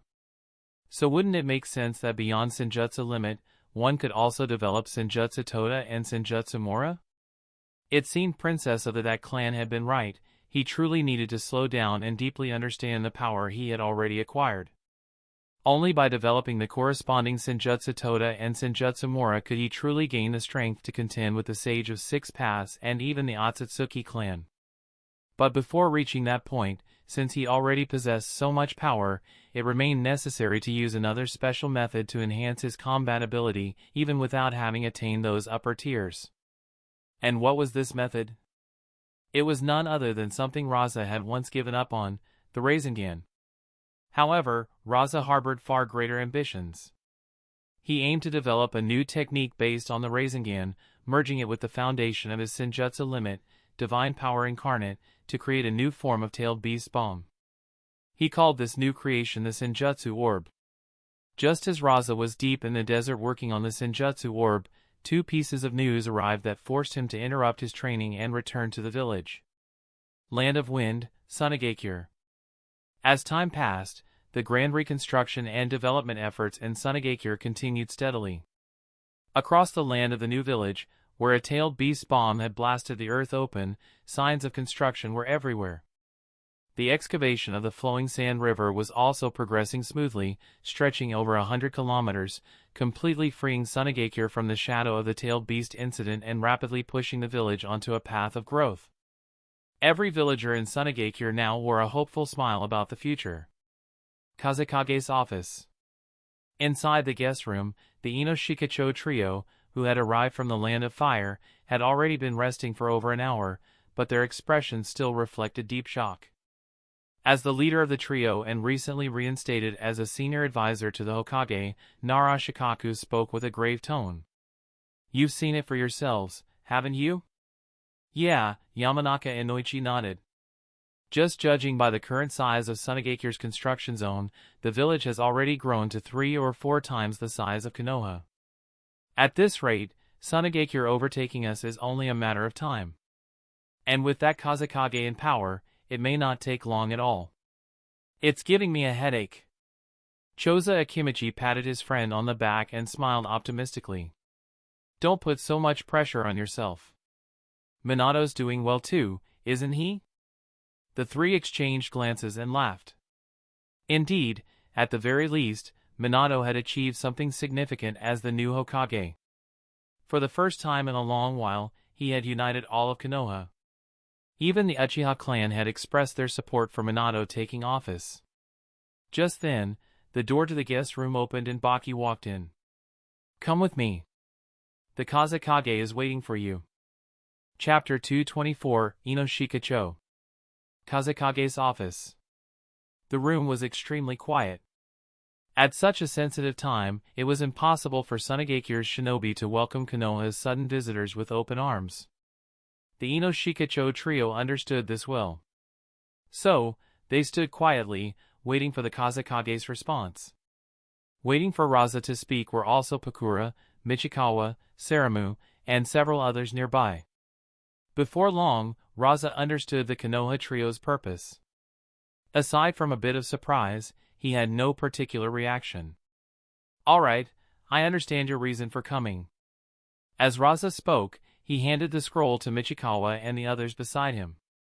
Seeing that Rasa didn't intend to say more, Shikaku Nara took the initiative to ask. "May I ask if the Kazekage Dano is willing to attend the 5 Kage Summit hosted by our Hokage as the organizer?" Rasa looked at Shikaku as if he were a fool. "Are you joking? Do you have any idea how much damage Sunagakure suffered during this tailed beast riot? How many lives were lost? You think your young Hokage can just say a few casual words and expect us to let it go? Do you really think that's possible?" The Sunagakure shinobi nearby very cooperatively displayed their outrage. Shikaku, of course, had expected this reaction.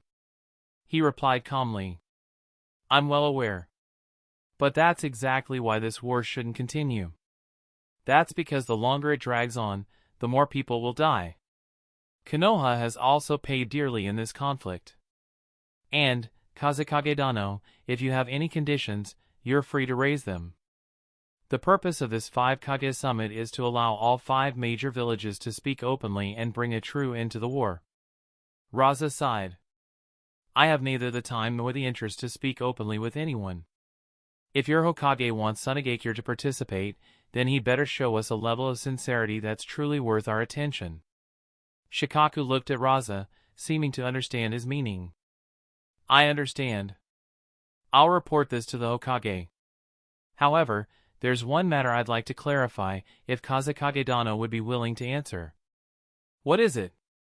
I would like to know the current status of the 4 tails, 5 tails, and 6 tails.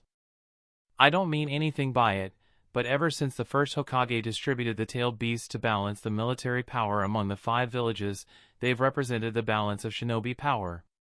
If that balance is heavily disrupted, it could lead to serious consequences. Rasa glanced at the man known as Konoha's top strategist. Do you think I'm afraid? Shikaku remained calm as he responded. Of course not. I'm well aware Kazekage-dano fears nothing. But if unnecessary trouble can be avoided, wouldn't that be better for everyone? And with your current strength, you likely don't even need the tailed beasts for deterrence anymore. Rasa smiled. No, it was more of a smirk. You're not wrong. At this point, Sunagakure doesn't need the power of the tailed beasts. But even so, only the 4 tails remains. If Iwabakure wants it back, it won't be so easy. Only the 4 tails remains? Rasa gave Shikaku a cold, dismissive look and explained slowly. That's right. Your Konoha should have received intel from the spies you placed in our village, yes? Shikaku's expression turned slightly awkward. For the sake of unleashing the final tailed beast bomb, the 5 tails exhausted all of its life force and died on the spot. Even if I wanted to capture it, I couldn't. As for the 6 tails Jinchuriki, although I maintained his vital signs at the time, the 6 tails was sent to us for the purpose of going berserk. In that situation, do you think any Jinchuriki could survive? So now, only the 4 tails remains alive and well. The trio from Konoha exchanged glances. None of them doubted Rasa's answer. Based on their intelligence, it did seem like the most reasonable conclusion. I see. Thank you for the clarification, Kazekage-dano. We won't take up any more of your time. We'll report your response to the Hokage and await his decision. Rasa nodded and waved his hand. Meichin, Baki, see them out. Once Baki had led the trio away, Michikawa finally broke the silence. Kazekage-sama, what are your thoughts? Do you plan to attend the 5 Kage Summit? What are your thoughts? Rasa asked in return. Michikawa thought for a moment and answered. If it hadn't been for you, Kazekage-sama, during the tailed beast riot, even if Sunagakure hadn't been wiped out, the casualties would have been catastrophic. So, speaking from the village's standpoint, of course I can't just let it go. But right now, the village really needs time. Rasa nodded. And you? Pakura replied with visible displeasure. I agree. But what really annoys me is that this Hokage from Konoha thinks he has the qualifications to convene a 5 Kage summit in his name. If anyone should initiate it, it should be us, Sunagakure. And you, Saramu? Kazekage-sama, Michikawa-san is right. Sunagakure does need time. As long as we're given that time to develop, from what I know of the other villages, we won't even need a war. Eventually, they simply won't be able to match us. Yes, I think so too. From both Sunagakure's perspective and Rasa's own, a period of peace and stability was crucial, not just to strengthen the village, but to focus on his own training. Still, agreeing to join this summit won't come easy. It depends on how sincere they are. Right. Everyone nodded in agreement. Alright, let's put this matter aside for now. Since you're all here, come with me, I want to show you something. Sunagakure, a large secluded compound. Rasa led Pakura, Michikawa, and Saramu to the site. The moment they entered, they saw a massive ship and a huge machine resembling a train. That's right. This was the place where Rasa had ordered Shino from Kuni Village, Sky Ninja Village, and Hoki from Takumi no Sato, the craftsman's village, to develop new transportation to solve the village's logistical challenges. These individuals had been in Sunagakure for quite a while, and the village had been extensively funding their research. However, despite all that time, there had been no tangible results. It wasn't until the Flowing Sand River project began that they started to worry their value might run out. In just a few days, they finally produced these massive machines. Seeing Rasa enter with Pakura and the others, Shino and Hoki quickly stepped forward, their expressions nervous. They had all witnessed Rasa's battles with the three-tailed beasts and fully understood how terrifying this man truly was. "Greetings, Kazekage-sama."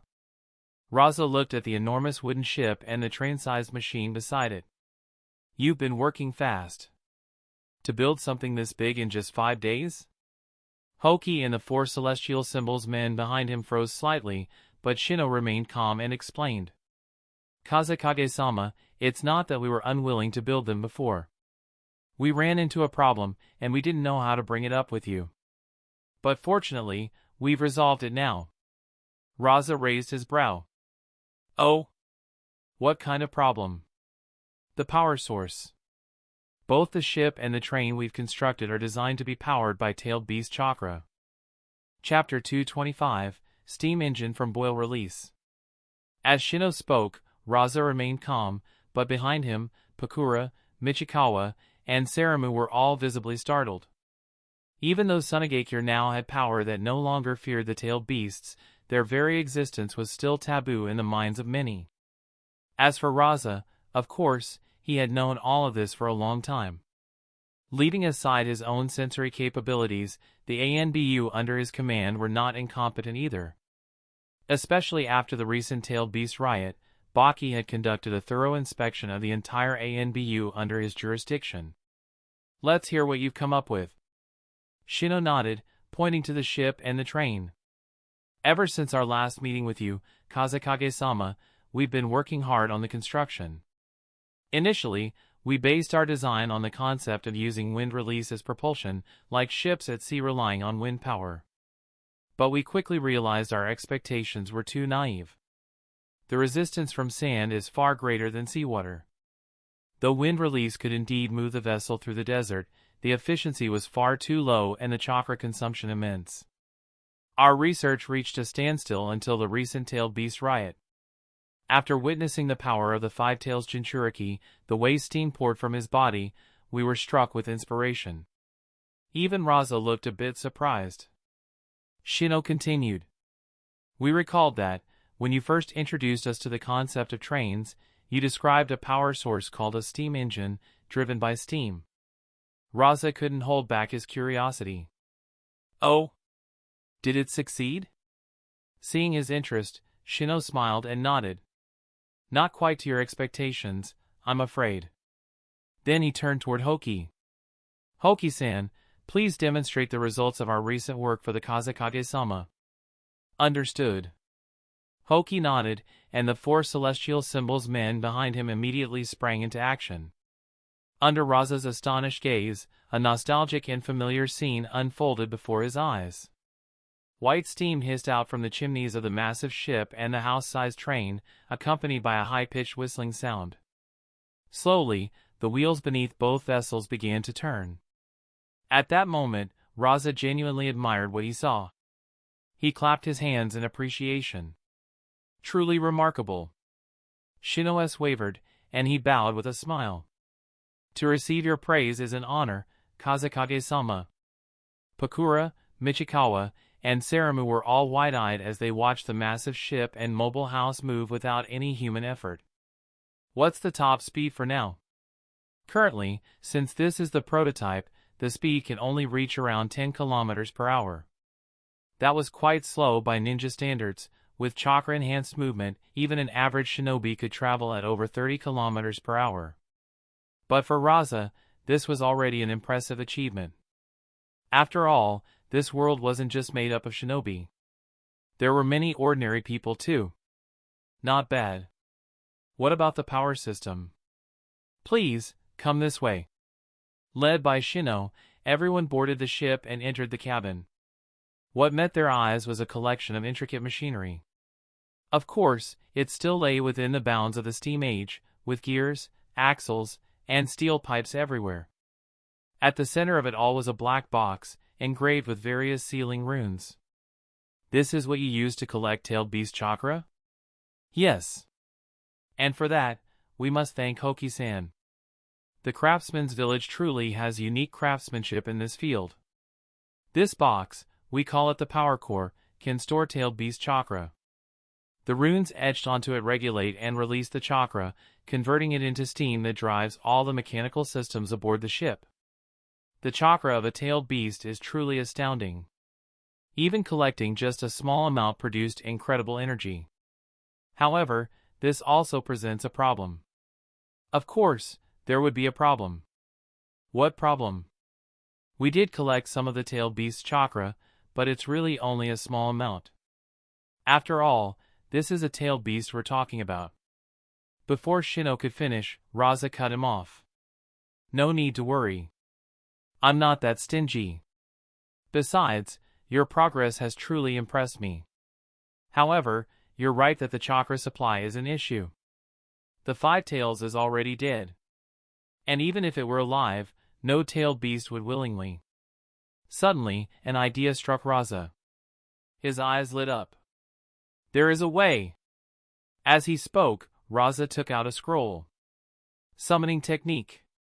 With a puff of white mist, a creature very similar to the Five Tails appeared before everyone, but it was clearly much smaller. What is that? Shino looked startled the moment he saw the tiny version of the Five Tails. A flicker of greed even flashed in his eyes. Hoki and the others were outright frightened. The Five Tails. No, this isn't the Five Tails, Rasa explained calmly. To put it simply, it's a puppet I created. After capturing the Five Tails, I extracted a portion of its chakra and sealed it into this body. It's a pseudo Five Tails.